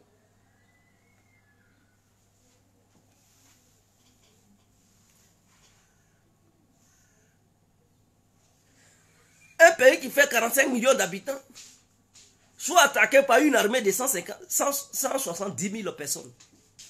C'est-à-dire, aucune puissance occidentale ne peut s'aventurer dans une telle opération. Si la Russie n'était pas puissante, face à un pays qui est 2 fois grand que la France, oui, en termes de superficie, l'Ukraine est plus grande que la France. En termes de population, l'Ukraine est plus peuplée que l'Irak. L'Irak, c'était combien de trucs d'habitants? C'était entre 15 millions à 13 millions. Mais les Américains, il leur a fallu 500 000 trucs combattants pour attaquer l'Irak. Est-ce que vous comprenez? 500 000 personnes. Mais l'Ukraine qui est à 45 millions de personnes se fait attaquer par la Russie avec le nombre de militaires qui était à 170 000 personnes. Est-ce que vous comprenez? 170 000 personnes qui attaquent l'Ukraine. Et cette même Ukraine est soutenue par les Occidentaux et des mercenaires internationaux qui sont venus de toutes parts.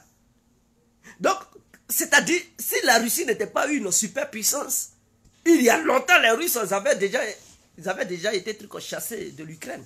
Ils allaient fuir. L'Ukraine, les trucs, on l'accueille entre les jambes. Mais c'est parce que la Russie est véritablement une superpuissance. Et la Russie tient face à eux à cause de l'artillerie. Parce que la Russie n'a pas amené beaucoup de trucs de soldats en Ukraine. Donc, elle utilise l'artillerie pour faire la différence. C'est-à-dire, en face, les Ukrainiens, ils sont 1 million, 2 millions, 13 millions de personnes, ils combattent. Mais les Russes, on les maintiennent en distance à travers l'artillerie. Donc, au moins 10 soldats russes peuvent rester là, peuvent avoir au moins les lance-missiles multiples, qui peuvent être 5 alliés comme ça, ils sont 10. Et puis, ils peuvent contrecarrer au moins 2000 soldats ukrainiens. Les mater, les chasser de là. Et c'est ça qui fait la différence. L'Occident n'avait jamais fait ça. Donc, c'est une nouvelle guerre classique. Depuis que les guerres existent, c'est la première fois que l'Occident voit une telle façon de mener la guerre. Et c'est la Russie qui impose ça. Tu peux être inférieur à l'autre, mais malmené. Pourquoi les Russes font ça? C'est pour aussi tester leur capacité. Parce que face à l'OTAN, les Russes ne sont pas nombreux. Ils sont à 150 millions et tout. Bon, l'OTAN, c'est des gens, ils font 700 millions d'habitants. Maintenant, si un jour la Russie devrait affronter les forces de l'OTAN, qui eux, ils pourront aligner une masse de je ne sais pas, 15 millions ou 20 millions de combattants. Mais la Russie doit faire comment pour tenir face à eux. Donc, c'est un exercice militaire aussi sur le plan ukrainien. Pour dire, mais vous pouvez être nombreux, nous on peut être moins nombreux, mais vous ne pouvez pas nous gagner. Donc, ça c'est un apprentissage. Et ils vont transmettre ça aux autres générations russes. Pour dire, mais ne vous fiez pas au nombre. Il peut être nombreux, même s'ils veulent, ils n'ont qu'à être 10 millions. Vous là, si vous êtes 500 000 personnes, vous pouvez tenir face à 10 millions d'individus. Voici comment tenir. Et ça, c'est une leçon de guerre que la Russie impose. Parce que les Occidentaux, avant d'attaquer un pays, ils vont toujours en nombre supérieur. Est-ce que vous comprenez? Ils n'attaquent pas un pays quand ils sont inférieurs. En nombre inférieur. Ça a été toujours la doctrine occidentale. Mais la doctrine russe, ils peuvent être inférieurs et attaquer un nombre plus élevés qu'eux. Est-ce que vous comprenez? Donc ça, c'est très important. Et la Russie ne déculotte pas. Vous pensez que ce sont les Ukrainiens seuls qui mènent la guerre face à la Russie? Mais si c'est eux seulement, c'était déjà fini. Mais vous qui écoutez, vous ne voyez pas, on veut de l'aide, on veut de l'aide. Macron a dit quoi en Afrique? Que nous aidons les Ukrainiens à ne pas perdre. Donc, c'est clair. Ça veut dire que l'Ukraine n'est pas seule. Quand Macron s'en va en Afrique pour dire nous aidons les Ukrainiens, ça veut dire que les Ukrainiens, ils ne sont pas seuls. Donc, ceux qui disent les Russes, mais ce n'est pas une guerre ouverte entre la Russie et l'Ukraine. La Russie n'utilise pas toute sa force. Elle utilise une petite partie de sa force. Parce que je tiens à vous dire que l'armée russe fait au moins 800 à 900 000 personnes. Et les réservistes qu'on les met, ça fait 3 millions de soldats en Russie. Vous êtes sûr que ceux qui sont en Ukraine, ils sont 3 millions de soldats? Ou bien ils sont 1 million de soldats? Est-ce que les Russes, ils sont 1 million en nombre en Ukraine? Non, ils ne sont pas 1 million. Les Russes font quoi? Ils font de la routine. La Russie ne dépasse pas les 170 000 personnes. Hein. Elle fait la routine. C'est-à-dire, quand les premiers soldats viennent, ils rentrent. Et puis la Russie prend d'autres nouveaux soldats pour remplacer ceux qui sont rentrés. Pour ne pas toujours dépasser les 170 000. Est-ce que vous comprenez? C'est une manière de permettre à tous les soldats russes d'apprendre à combattre en fait sur le terrain pour voir ce que c'est que la véritable guerre réelle. Donc c'est une routine. C'est-à-dire les 170 000 personnes ils combattent. Parmi eux, d'autres peuvent être blessés. Je n'en disconviens pas. Mais quand ils sont blessés, ils tués, ils sont remplacés. Mais ceux qui ne sont pas blessés, qui ne sont pas tués, qui ont duré sur le terrain, on les fait rentrer. Et puis on prend d'autres nouveaux pour les remplacer. Le même nombre qui est rentré. Un autre nombre vient. Ceux qui n'ont jamais fait la guerre, ils viennent pour les remplacer. Pour aussi apprendre. Et ceux qui avaient déjà fait, eux, ils restent en Russie. Ils font la sécurité de la Russie. Et c'est comme ça la Russie fait. Donc, elle oblige tous ses soldats à participer à la guerre. Hein, pour connaître les techniques de guerre sur le terrain. Est-ce que vous comprenez? Sur le terrain. Voilà, c'est comme ça la Russie procède. Donc, les Occidentaux qui disent que la Russie manque de soldats, c'est du n'importe quoi. C'est parce que la Russie ne veut pas déployer toute son armée. 3 millions d'individus, est-ce qu'ils peuvent manquer des trucs de ça? Est-ce que les jeunes militaires, les jeunes russes sont finis en Russie? Mais la Russie peut recruter des jeunes pour dire, bon, nous allons engager au moins 2 millions de soldats sur le terrain. On recrute 2 millions pour remplacer les 2 millions qui vont aller en Ukraine pour combattre. Mais la Russie ne le fait pas. Donc arrêtez. Au contraire, la Russie est en train de pousser parce qu'il y a des voyous dans tout pays. Hein. Donc elle demande aux voyous, au lieu d'aller agresser, vendre la drogue, faire n'importe quoi, il y a un business en Ukraine. Si vous voulez participer, venez. Vous vous enregistrez, vous serez payé à 3 000 € par mois. Donc, au lieu d'aller vendre de la bœuf, faire n'importe quoi, va faire la guerre. Donc, ce sont ces volontaires-là qui sont agités, qui aiment un truc, voilà, la thune, qui court, qui s'en vont. C'est tout. Ça n'a rien à voir de toute l'armée russe, non. C'est une manière aussi d'éliminer les délinquants russes. Ah oui, Poutine n'est pas gaou. C'est une manière d'éliminer les délinquants russes. Parce qu'en faisant ça, ça nettoie la Russie des délinquants. Donc, ceux qui sont délinquants, bon, qui ne vont pas succomber, qui ne vont pas mourir sur le terrain, mais en retour, ils auront beaucoup d'argent. Donc, ils ne vont plus faire de la délinquance, ils vont faire leur business parce qu'ils auront eu beaucoup d'argent. Donc, ils vont monter leurs affaires. Et c'est comme ça. Maintenant, si jamais il leur arrivait le malheur, mais leur famille gagne beaucoup d'argent, on ne laisse pas leur famille comme ça. Donc, on leur donne au moins 70 000 €. Chaque famille russe, chaque soldat russe qui meurt, sa famille reçoit au moins 70 000 €. Et puis, le soldat qui est mort, il est enterré par le gouvernement. Donc, ce n'est pas la famille qui va encore dépenser pour enterrer. Non, c'est le gouvernement qui paye le cercueil, qui fait la tombe, tout. Donc, voilà. Voilà pourquoi les Russes ne manifestent pas, ils ne crient pas. Ouais, quand tu paies un être cher, on ne va pas te laisser comme ça. L'État vient t'aider. Pour dire, bon, tu as perdu ton fils, ou bien, madame, tu as perdu ton mari, tiens, tu vas prendre soin des enfants. Et puis l'État s'en charge de mettre les enfants à l'école. Les soldats qui ont des enfants qui meurent là, c'est l'État qui prend en charge les frais de scolarité des enfants. Et donne encore de l'argent. Donc ça fait que beaucoup de femmes ne se plaignent pas. Elles ne se plaignent pas, elles sont heureuses. Et d'autres même prient pour que leur mari meure pour avoir la thune. Donc c'est ça le business en ce moment. Donc n'écoutez pas les Occidentaux qui crient oh, Poutine manque de soldats, ceci, cela. Laissez-les. Laissez-les, c'est du n'importe quoi. La Russie ne manque pas de soldats. Elle ne manque pas de soldats. C'est parce qu'elle ne veut pas mobiliser les gens comme les Ukrainiens. Hein? C'est pas l'Ukraine qui a dit qu'elle avait 1 million de soldats pour lancer une contre-offensive. Ça y est où? Contre-offensive. La Russie est en train d'anéantir les soldats ukrainiens au sud de l'Ukraine, à Mykolaiv. Ceux qui étaient positionnés pour soi-disant une contre-offensive sont en train d'être décimés. La Russie les mate matin, midi et soir. Et qu'est-ce qui se passe? Il y a un couvre-feu à Mykolaiv. La chasse aux sorciers. Zelensky dit oh, il y a des traites qui montrent les positions ukrainiennes et puis les Russes, on les bombarde. Ça fait que leur contre-offensive n'a pas eu lieu. La Russie les bombarde 200 par jour, 200 personnes qui meurent par jour. Donc son histoire d'1 million de personnes, il y a d'autres même qui refusent d'aller au front. Ils refusent d'aller au front. Parce que où les Ukrainiens disent qu'ils ont repris 40 villages, c'est du n'importe quoi. Pourquoi ces 40 villages? Je vais vous expliquer. Après, on va arriver en Asie. Pourquoi ces 40 villages?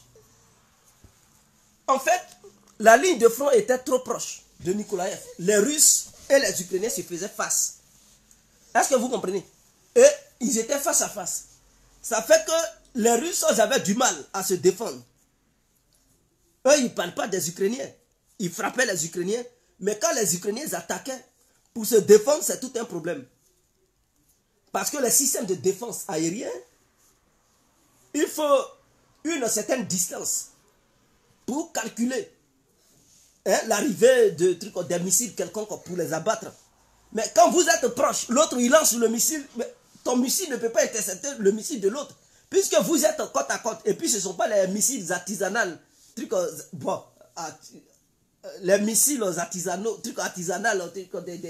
des Palestiniens que les Israéliens interceptent. Non, ça ce sont des vrais missiles donnés par les Occidentaux, les HIMARS, les gros obus qui vont très vite, qui sont rapides, dotés de vrais systèmes, hein, dotés d'une vraie technologie. Ce n'est pas les trucs, les lance-grenades des Palestiniens que les Israéliens interceptent avec dôme de fer, Ça, ce sont des missiles qui ne vont pas vite, qui sont là. Quand ça va, on voit le feu derrière, ça brûle. Donc, les Israéliens, même sans système de défense, avec un lance-pierre, tu peux intercepter un tel missile. Mais là-bas, c'est pas comme ça. Quand c'est lancé, il n'y a plus de feu. Le machin, il va dans l'obscurité. Tu vas voir ça comment. Il faut des radars pour repérer. Et donc, c'est ça. Donc, si les Russes étaient trop proches, les Ukrainiens allaient faire du mal avec ce système. Donc, qu'est-ce que les Russes ont fait? Ils ont reculé. Ils ont quitté ces villages, leur position, pour se mettre dans une position de défense. Mais ils empêchent les Ukrainiens de mettre pied dans ces villages, en fait. Est-ce que vous comprenez? Donc, ils veulent qu'il y ait une distance entre les Ukrainiens et eux. Ils ne veulent pas qu'ils soient côte à côte. Donc, les villages qu'ils ont quittés, ils ont mis une ligne de défense. Et ils empêchent les Ukrainiens de venir, de mettre pied dans ces villages-là. Et donc, de loin maintenant, les Russes les bombardent avec leur artillerie. Et sur leur ligne de défense, ils ont mis maintenant les missiles anti-aériens. Auparavant, c'était le Buk M2, c'est l'ancienne version. Et donc, les HIMARS américains, ce sont des armes de haute technologie, dirigées par GPS et satellite. Et c'est des armes, des missiles qui sont dedans, sont futifs. Soi-disant, on ne peut pas intercepter ça. Et donc, la Russie a déployé maintenant son nouveau système de défense, le Buk M3, qui va à 6000 km/h. Donc, ce sont des missiles qui sont au sein de cette défense anti-aérienne, qui sont des missiles hypersoniques, qui vont très rapidement, qui vont plus vite que les HIMARS, les missiles HIMARS américains. Et les radars sont perfectionnés. Et donc, les Russes les ont déployés plutôt au sud maintenant de Kherson. Ce qui fait que en ce moment-là, les Ukrainiens n'arrivent plus à frapper les objectifs russes parce que les Buk M3 sont des nouveaux systèmes de défense russes qui sont conçus pour bombarder les avions furtifs et les missiles furtifs de prochaine et maintenant la génération actuelle. Donc ça fait que les HIMARS américains n'arrivent plus à faire leur effet escompté parce que les Occidentaux faisaient trop la propagande sur ça, mais les Russes ont trouvé un moyen de la contrecarrer. Et donc, est-ce que vous attendez encore dans cet Asie, les Ukrainiens ont bombardé à Kherson, ceci? Non, ça fait un moment, les Ukrainiens n'arrivent plus à bombarder là-bas. N'arrivent plus à bombarder au sud de trucs de Kherson pour atteindre des objectifs militaires parce que la Russie a déployé un nouveau système, ce que la Russie n'utilisait pas auparavant. La Russie utilisait les Buk M2, les Buk M1 face aux Ukrainiens et tout. Mais comme les Russes voient que les Occidentaux s'immiscent et donnent davantage de la nouvelle technologie aux Ukrainiens, et aussi les Occidentaux participent directement, mais sous couvert de trucs de légion internationale. De légion internationale. Donc ils rentrent, leurs militaires rentrent, c'est eux qui pilotent les engins et ils portent des tenues militaires ukrainiens. Est-ce que vous comprenez? Voilà.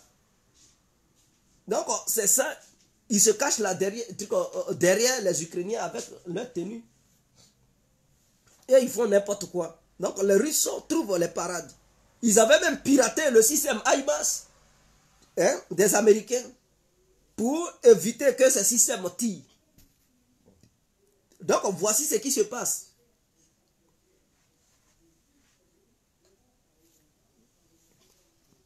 Donc voilà un peu ce qui se passe. Donc ne vous inquiétez pas. Soledar, c'est une ville qui est proche de Bakhmut, est sous le contrôle russe parce que les Russes avancent. Le mois de juillet, on dit que les Russes n'ont pas beaucoup avancé. Mais pourquoi les Russes allaient beaucoup avancer? Puisque le mois de juillet, les Russes ont pris congé quand même. Ou bien les Occidentaux ne voyaient pas ça.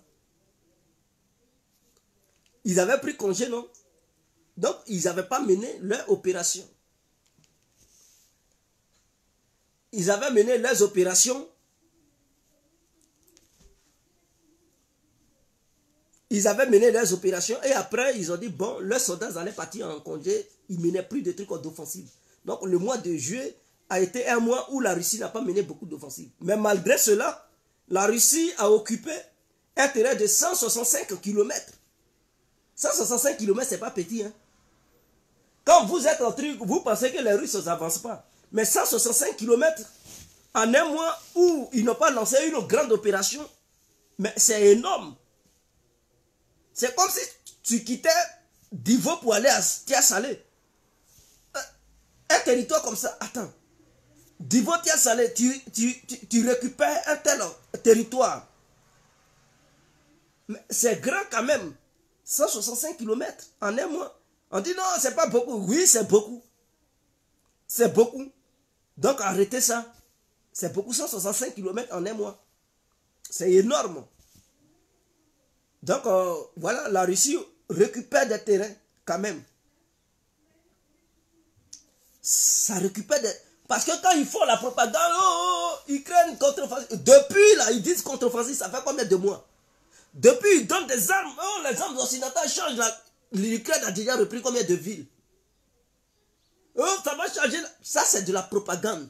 En fait, ce qui se passe, les Occidentaux font de la propagande pour vendre leurs armes.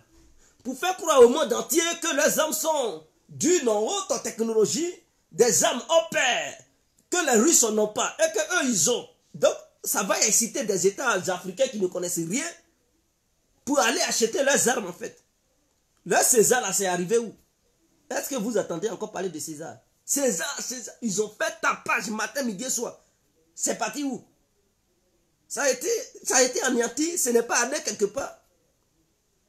Est-ce que c'est arrivé quelque part? C'est doté d'une technologie pas possible, c'est tellement précis. 80 km, ils peuvent frapper derrière la ligne de défense russe. Ceci, cela. Est-ce que vous attendez encore parler du César? Ce n'est pas allé quelque part, mes frères. Les Russes ont anéanti ça. On trouvait des armes nécessaires pour frapper ça. Mais est-ce que ces armes-là, ils parlent de ça? La Russie n'est pas un petit pays. Vous n'avez pas la technologie européenne, c'est la meilleure. Non, non, non, non. C'est pas ça. C'est parce qu'ils ne montrent pas les armes russes. Voilà pourquoi ils pensent que la technologie européenne est la meilleure. Sinon, si c'était la meilleure, il y a longtemps, les Russes allaient fuir l'Ukraine. C'est pas aujourd'hui. Est-ce que vous attendez encore que l'Ukraine bombarde les chars russes, ceci, cela? Vous attendez encore parler de ça? Non, la Russie, au début, elle a minimisé ça. Et ils ont perdu beaucoup de chars. Mais la Russie a pris maintenant des mesures draconiennes. Attendez-vous encore que les Ukrainiens ont anéanti toute une colonne de chars russes? Non, ça ne se reproduit plus. César dort. Les Russes ont fait dormir César. À 5 h du matin, c'est couché. Il ne parle plus de César.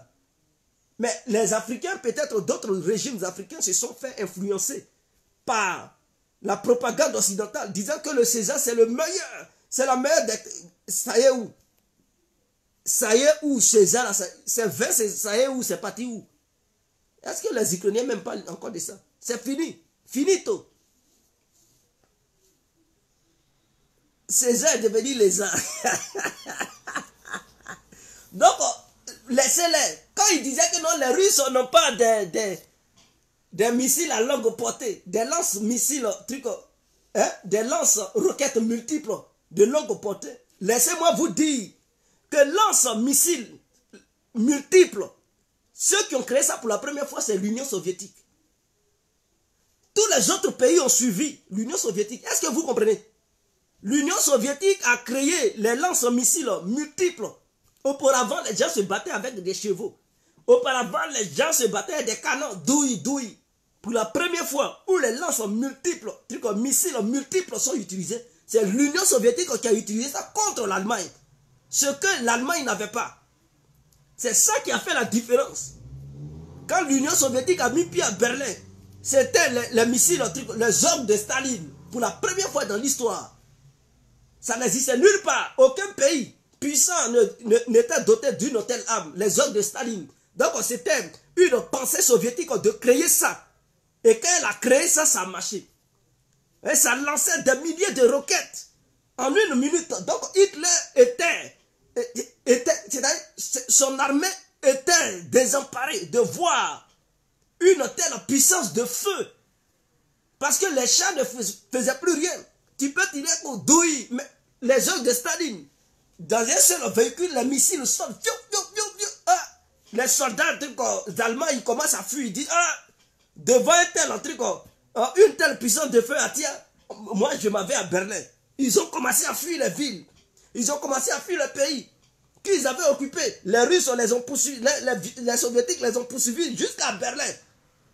Donc vous partez où? On est derrière vous. Donc les hommes de Staline, les lance-missiles multiples, ont été d'abord inventés par les Soviétiques. Donc, quelque chose dans quoi eux-mêmes ils ont inventé, ils dorment dedans. Comment vous pouvez dire que vos lance-missiles multiples sont les meilleurs que pour les Russes? Vous rêvez ou quoi? Vous rêvez. Même les Chinois ont triché, les Corées, tout ça là. Les Américains, c'est sûr, les lance-missiles multiples que les Occidentaux ont regardé, ils ont créé aussi pour eux. Donc pour eux là, c'est photocopie. Pour les Russes là, ça c'est original. Donc on ne peut pas comparer photocopier l'original. Est-ce que vous parlez de Smash? Vous parlez d'ouragan? Vous parlez de trucs de torse? Mais les Russes ont plusieurs variétés. Les Occidentaux, ils n'ont même pas de... C'est IMAS, c'est tout. Les Russes ont plusieurs variétés et chaque variété a sa longueur de portée. Et chaque variété a ses missiles. Pourquoi ils tiennent face au truc aux Occidentaux? Parce que ce n'est plus Ukraine, un truc en Russie. C'est au nom de l'artillerie. Mais l'artillerie, c'est quoi? Est-ce que c'est les chars de guerre seulement? Non. Les Russes, quand ils disent artillerie, et puis ils frappent les Ukrainiens, malgré qu'ils sont nombreux, et que les Russes sont peu en nombre, et puis les Ukrainiens n'arrivent pas, mais les Russes prennent des villes, mais c'est parce qu'ils sont meilleurs dans l'artillerie. C'est ce que les Occidentaux ne vous diront jamais. Les meilleurs artilleurs au monde sont les Russes. Qu'ils veulent ou pas, c'est un fait. Les meilleurs artilleurs au monde, ce sont les Russes. Eux-mêmes, ils le savent. Donc, il n'y a pas de truc. Pour eux, là, leurs armes, les lances multiples, ce sont des photocopies pour les Russes originales. Donc, si les Africains veulent payer des lances-missiles multiples, allez-y chez les Russes, ils vont vous montrer à tia. Ils vont vous montrer. Même Erdogan, il a été hier en Russie. Lui-même, il dit qu'il veut payer encore des armes russes, non? Ou bien lui, il ne voit pas si les armes occidentaux étaient si meilleures. Lui, son armée qui a participé, qui a donné des drones, ceci, cela. Pourquoi il veut encore acheter des armes russes si les armes russes étaient mauvaises? Erdogan, il veut renforcer sa coopération, acheter des armes russes. Mais c'est parce qu'il a vu sur le terrain ukrainien. C'est Bayraktar. Est-ce que vous attendez encore parler de Bayraktar? Les Occidentaux ont fait des tapailles Bayraktar. Vous attendez encore parler de ça? Finito. Bayraktar a été enterré en Ukraine. Les Russes ont mis ça hors d'état de nuit. Ils ont limé tout. D'accord. Mais ils ne vous parleront pas de ça. Ils ne vont pas dire les Russes. Non, non, non. Les Occidentaux ne vont pas parler de ça. Ils vont parler de Bayraktar avant. Mais maintenant, vous attendez encore parler de ça? Non. Est-ce que vous entendez encore parler de ça? César, Bayraktar et Haïmas, là, d'ici un mois, vous n'allez plus attendre de parler de ça. Ça va encore finir. C'est-à-dire, chaque arme qu'ils envoient, la Russie trouve des moyens pour les anéantir et mettre un thème à ça. Mais comme la propagande est assez, ils vont vous faire croire que ce sont des meilleures armes. C'est tout. C'est clair. Donc la Turquie a vu que ces Bayraktar ne fonctionnaient pas trop. Et que les Russes, on les faisait tomber comme des bonbons. Ils ont dit, pour ne pas nuire l'image de Bayraktar ukrainien, nous, on ne va plus vous donner. On ne va plus vous donner parce que nous, on veut vendre notre truc. Donc, Erdogan, il veut maintenant acheter les systèmes de défense qui abattaient les Bayraktar. Comme ça, lui, il va avoir ça. Au cas où les Américains voudraient utiliser certains drones, le jour où il y a un Ramba, ou bien la Grèce, utiliser certains drones contre la Turquie, ils puissent utiliser ces armes pour les abattre. Parce qu'entre lui et la Grèce, il y a un souci. Donc les Occidentaux sont capables de soutenir les Grecs. Donc il veut se doter des systèmes de défense capables d'abattre les drones efficacement. Donc il est là, Erdogan, il n'est pas gaou, il sait ce qu'il veut. Donc voici un peu. Maintenant concernant l'Asie, la Chine, ce qui se passe là-bas à Tia, Taïwan n'est pas comme l'Ukraine. Si la Chine voulait réussir son coup, elle peut réussir son coup. Je répète, Taïwan n'est pas l'Ukraine. Non seulement les Taïwanais, ils sont 13 millions d'habitants. Ce qui est loin du cas de l'Ukraine. L'Ukraine, c'est 45 millions. 2 fois plus grand que la France. Taïwan, c'est une petite île. 13 millions d'habitants. Et une île isolée. Isolée des autres pays. Donc, c'est entouré de la mer. Ce qui n'est pas le cas de l'Ukraine. Parce qu'ils font les comparaisons qui ne tiennent pas. L'Ukraine fait frontière avec plusieurs pays européens. Donc, pour fournir en armes aux Ukrainiens, c'est rapide. Pour envoyer des trucs, des renforts militaires, c'est rapide. Est-ce que vous comprenez? L'Ukraine fait frontière avec la Moldavie, avec la Roumanie, avec la Hongrie, avec comment on appelle ça, la Pologne, avec plusieurs pays qui sont contre la Russie, par exemple, qui font partie de l'OTAN, où ces pays sont utilisés pour alimenter l'Ukraine en armes. Mais Taïwan, c'est différent. Taïwan, c'est différent. Quel pays qui est proche de Taïwan? C'est la Chine. Et si la Chine réussit à faire un blocus naval, fermer l'espace aérien taïwanais, mais les Occidentaux vont passer comment pour donner des armes aux Taïwanais? Voici la question. Donc Taïwan sera isolé du reste du monde, à moins que les Occidentaux rentrent en guerre directement avec les Chinois pour secourir les Taïwanais. Sinon, si ce n'est pas le cas, Taïwan ne pourra pas recevoir du renfort, ne pourra pas recevoir des armes venant de l'Occident. Ce qui fera que Taïwan tombera le plus tôt possible. Donc Taïwan est différent de l'Ukraine. L'Ukraine, lui, on peut l'alimenter en armes, on peut l'alimenter en soldats, et ceci, cela. Mais Taïwan, s'il y a un problème, Taïwan ne peut pas recevoir l'aide de l'OTAN sans rentrer en guerre directement avec la Chine. Est-ce que vous comprenez? Donc, Les soldats de l'OTAN ne peuvent pas se déguiser comme une légion internationale. Ils ne peuvent pas envoyer des armes par avion parce que la Chine va verrouiller l'espace aérien. Donc, tout avion qui voudra rentrer dans Taïwan sera abattu. Que ce soit dans l'espace au-dessus de Taïwan ou avant même d'arriver à Taïwan. Donc, la Chine aura une bonne marge de manœuvre pour mater les Taïwanais et prendre le contrôle de l'île. D'abord, ils ne vont pas intervenir par voie navale. D'abord, par voie aérienne.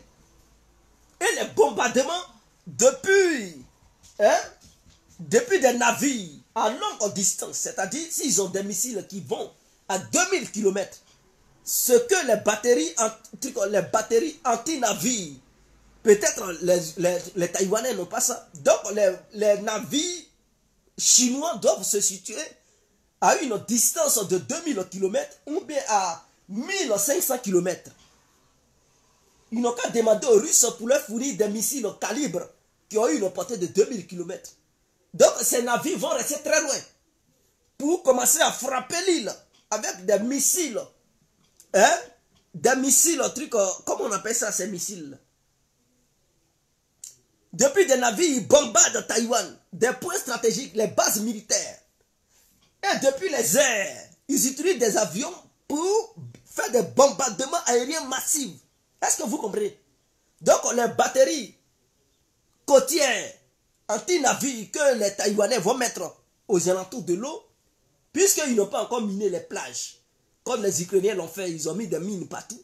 Comme ils n'ont pas encore mis des mines dans leur plage, ils ont mis seulement des armes anti-navires, mais les Chinois peuvent bombarder ces batteries anti-navires depuis les airs.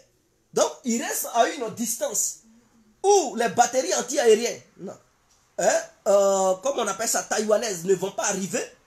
Les avions restent là-bas et bombardent ces batteries anti-navires qui sont sur les côtes taïwanaises. Une fois que c'est bien bombardé et que leurs défenses ont été bien défoncées, bien défoncées, et que les Taïwanais n'ont plus la capacité de non seulement bombarder les navires chinois, les porte-avions chinois peuvent maintenant s'approcher de l'île, accoster au moins 2 porte-avions sur les 2 côtés pour assurer la défense aérienne, pour empêcher tout avion venant de l'OTAN d'alimenter, comment on appelle, Taïwan, et permettre aux avions chinois de ne pas décoller sur le territoire chinois, mais de décoller à proximité de Taïwan pour faire des frappes chirurgicales sur le territoire du Taïwan. Donc la Chine peut déployer au moins pour finir avec ça 500 avions. 500 avions sur les 2 porte-avions. Et ces avions ont pour objectif de mener les frappes.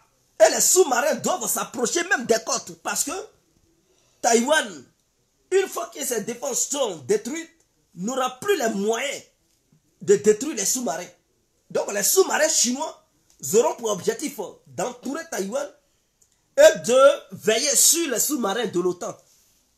Pour la sécurité, pour ne pas que l'OTAN envoie des sous-marins pour faire couler les navires chinois. Et donc, la Chine aura cette mission de mettre, même elle peut demander l'aide de la Russie pour le renforcer en matière de sous-marins, pour surveiller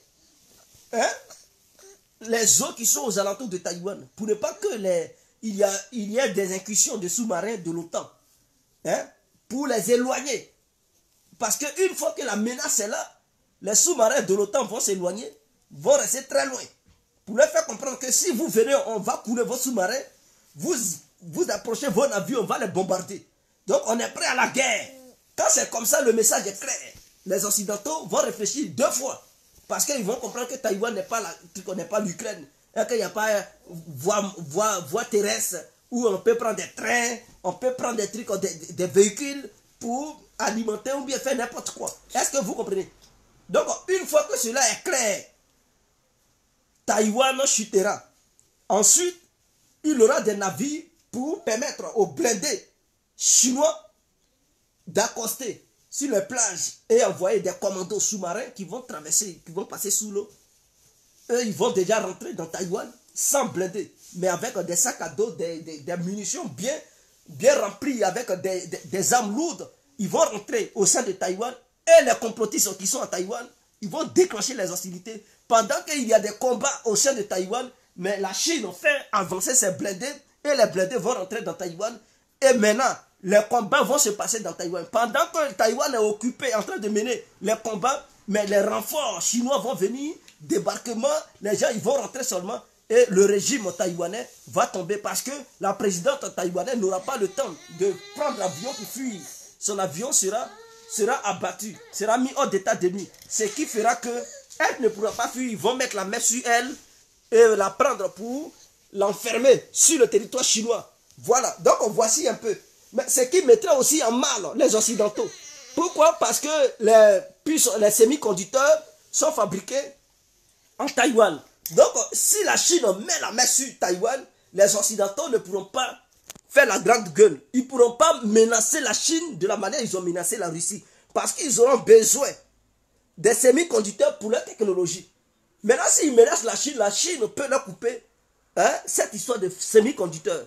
La Chine peut aussi dire, bon, je ne vous donne plus les terres rares. Parce que c'est à travers les terres rares que l'Occident fabrique certaines choses, sa technologie. Parce que l'Occident dépend de la Chine en matière des terres rares. Donc, c'est différent. Donc, l'Occident ne peut pas faire de la manière faite. Et puis, l'économie occidentale est déjà faible. Est déjà affaiblie à cause des sanctions contre la Russie. Donc, si l'Occident ose sanctionner la Chine, ça sera la fin de l'Union européenne. Parce que les grandes entreprises occidentales se trouvent en Chine. Donc, si la Chine intervient, les Occidentaux, ils vont avoir mal. Mais au nom de la morale, soi-disant démocratie, ils vont vouloir se jouer les durs. Mais s'ils osent se jouer les durs, c'est la fin de l'Union européenne. Parce que beaucoup de pays vont dire, ah, il y a nos intérêts. Avec la Russie, on a déjà problème d'énergie. Et donc, vous voulez encore nous mettre en difficulté avec la Chine, on ne peut plus. Donc, on quitte l'Union européenne. Et ça va se casser les dents. Chacun pour soi, Dieu pour tous. Et ça va faire. Donc, la Chine calcule ça. La Chine voit cela. Et ça sera la fin du dollar. Ça sera la fin du dollar. Parce que la Chine va dire, bon, comme les Européens se comportent comme ça, les Occidentaux se comportent. Nous, on ne veut plus utiliser le dollar. On veut que les pays du monde qui font du business avec la Chine utilisent le yuan.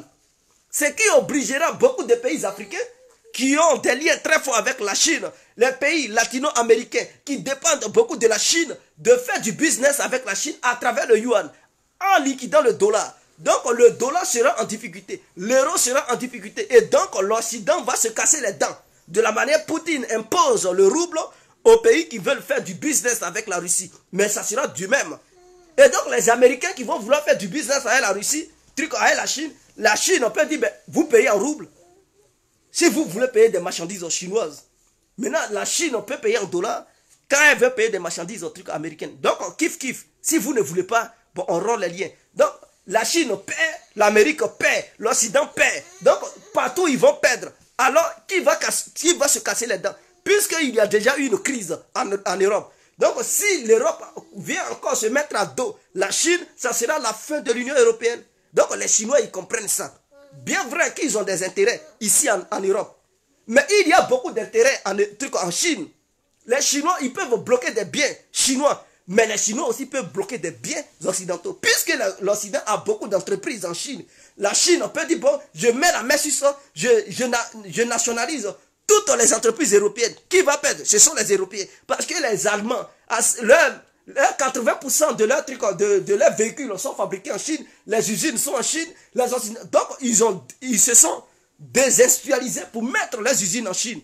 Donc, si l'Occident veut se comporter de la manière s'est comporté contre la Russie, en bloquant les actifs russes de la Banque centrale russe sur le territoire occidental, la Chine peut riposter pour bloquer les avoirs occidentaux sur le territoire chinois. Et donc, l'Occident va beaucoup perdre. Et là, la Chine peut obliger les pays du Golfe à faire du business avec la Chine en utilisant le dinar et le yuan. Donc les Saoudiens, les Émirats Arabes Unis, les Chinois ont investi beaucoup là-bas. Ça va les pousser à dire, bon, nous si on veut payer des choses dans la main des Chinois, bon, on paye en yuan, on ne va plus payer en dollars. Donc le dollar ne va plus être la monnaie unique au monde. Donc, cette monnaie aura de la concurrence mondiale. Ce qui va faire que les Américains ne seront plus les maîtres du monde. Est-ce que vous comprenez? Donc, les Chinois, ils comprennent. Et c'est ce qui inquiète les Occidentaux. C'est ce qui inquiète les Occidentaux. Et les Occidentaux ne peuvent pas aller s'hasarder pour dire qu'ils vont attaquer la Chine militairement parlant. Ça sera une catastrophe. Mais ils sont capables de le faire parce qu'ils vont voir la fin de leur hégémonie. Parce qu'avec la Russie, ils ont déjà du mal. Ça ne va pas déjà. La Russie conteste leur suprématie. S'ils mettent encore la Chine dessus, ça va être catastrophique. Et donc, est-ce qu'ils vont aller en guerre pour sauver leur hégémonie? Ça va être très difficile. Ça va être très difficile. Et la Corée du Nord, par voie diplomatique, qui a demandé à Poutine qu'elle est prête à envoyer 100 000 militaires nord-coréens pour aider la Russie à mener les opérations spéciales sur le territoire ukrainien. Est-ce que vous comprenez? Donc, ça veut dire que la Corée du Nord a déjà eu une position. Donc, les Européens qui rêvent pour dire non, si on intervient militairement, l'OTAN peut intervenir. L'OTAN peut intervenir contre la Russie et puis il n'aura rien. Donc, eux, ils voient seulement la Russie. Mais il y a d'autres pays qui proposent déjà leurs aides à la Russie. Ce qui veut dire, si jamais l'OTAN attaque directement la Russie, c'est comme si l'OTAN avait attaqué la Corée du Nord. Parce que cette offre est proposée déjà à Poutine. C'est lui qui refuse. Il dit non, je n'ai pas besoin des Nord-Coréens pour le moment. Mon opération de dénazification sur l'Ukraine va. Même si ça prend du temps, je vais prendre du temps. Pour le moment, je n'ai pas encore besoin de vous, puisqu'il n'y a pas encore une guerre ouverte entre la Russie et les Occidentaux. Donc, c'est la Russie qui a dit non, elle ne veut pas d'abord. Elle ne veut pas d'abord. Contrairement à l'Ukraine qui prend tout. Oh, donnez-moi. Non, c'est les Russes qui ont dit aux Nord-Coréens non, pour le moment, on n'en a pas besoin. Mais le moment opportun, oui, on aura besoin. Si jamais il y a une guerre ouverte entre l'Occident, oui, la Corée du Nord pourra participer, l'Iran pourra participer, les anciens pays de l'URSS pourront aussi participer. La Chine ne va pas rester muette. Et il y a des pays latino-américains qui nous... Donc l'Occident, l'Occident va penser qu'elle va gagner une guerre face à la Russie. Donc c'est ce que je disais, que derrière la Russie se cachent d'autres pays qui ont aussi l'arme nucléaire. Je ne vois pas l'Inde prendre position pour le camp occidental pour combattre la Russie. L'Inde va dire, bon, nous on reste neutre. Et donc les Indiens ne vont pas participer. Les Pakistanais ne vont pas prendre position parce qu'entre le Pakistan et la Chine, il y a des liens très forts. Entre le Pakistan et l'Amérique, il y a des liens très forts. Donc les Pakistanais ne vont pas s'immiscer là-dedans. Donc il y a deux grandes puissances nucléaires qui vont s'écarter d'abord, qui ne vont pas participer aux hostilités. Ce qui va équilibrer les forces. Ça veut dire, au sein du camp occidental, il y aura trois grandes puissances nucléaires. France, Angleterre et Amérique. Et au niveau de l'Asie, il y aura aussi trois grandes puissances nucléaires. Chine, Corée du Nord, la Russie. Mais si on ajoute Israël, mais l'arsenal nucléaire russe vaut déjà pour l'Israël, pour la France, pour l'Angleterre, pour l'Amérique. Ça seulement qu'on associe leur arsenal nucléaire, ça fait l'arsenal nucléaire russe. Maintenant, si on ajoute pour la Chine et la Corée du Nord, vous comprenez qu'au nombre de missiles, le camp oriental dépasse le camp occidental. Est-ce que vous comprenez? Et au niveau de la masse populaire, le camp oriental dépasse le camp occidental. Parce que la Chine peut à elle seule aligner au moins 1 million de trucs, 100 millions de soldats. Eux, ils sont 1,5 milliard. Ils peuvent aligner 100 millions de soldats pour dire, bon, allez-y au front. L'Occident, est-ce que l'Occident est capable d'aligner 100 millions de soldats? Ce que l'Occident ne pourra pas faire. Donc, s'il y a une guerre ouverte, l'Occident risque de perdre. C'est clair. C'est ça, le véritable truc. Ce n'est pas l'histoire des porte-avions qui va faire la différence. Parce qu'il y a des missiles pour faire couler ces porte-avions. À des distances de 2000 à 3000 km. Ces porte-avions peuvent être coulés. Et donc, un avion qui est situé à 3000 km sur mer, qui va voler jusqu'à aller bombarder un pays qui... Non, ça ne pourra pas. Donc, le porte-avions, pour que les avions puissent bien opérer, sont obligés de s'approcher des côtes.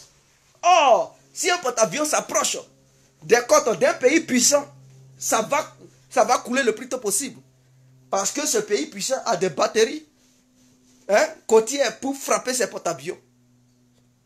Donc voici un peu la logique, voici ce qui se passe. Donc restez tranquille. Si guerre entre l'OTAN et la Russie il y a, l'Occident va perdre. Parce que la Russie n'est pas seule. Mettez ça dans la tête. Donc la Corée du Nord veut participer. C'est Poutine qui dit non. Ça veut dire que ce n'est pas quelqu'un qui invente en guerre. Comme les gens le disent en Occident. Oh, c'est un vent. Non, s'il était vent en guerre, il allait tout de suite déclarer une guerre ouverte.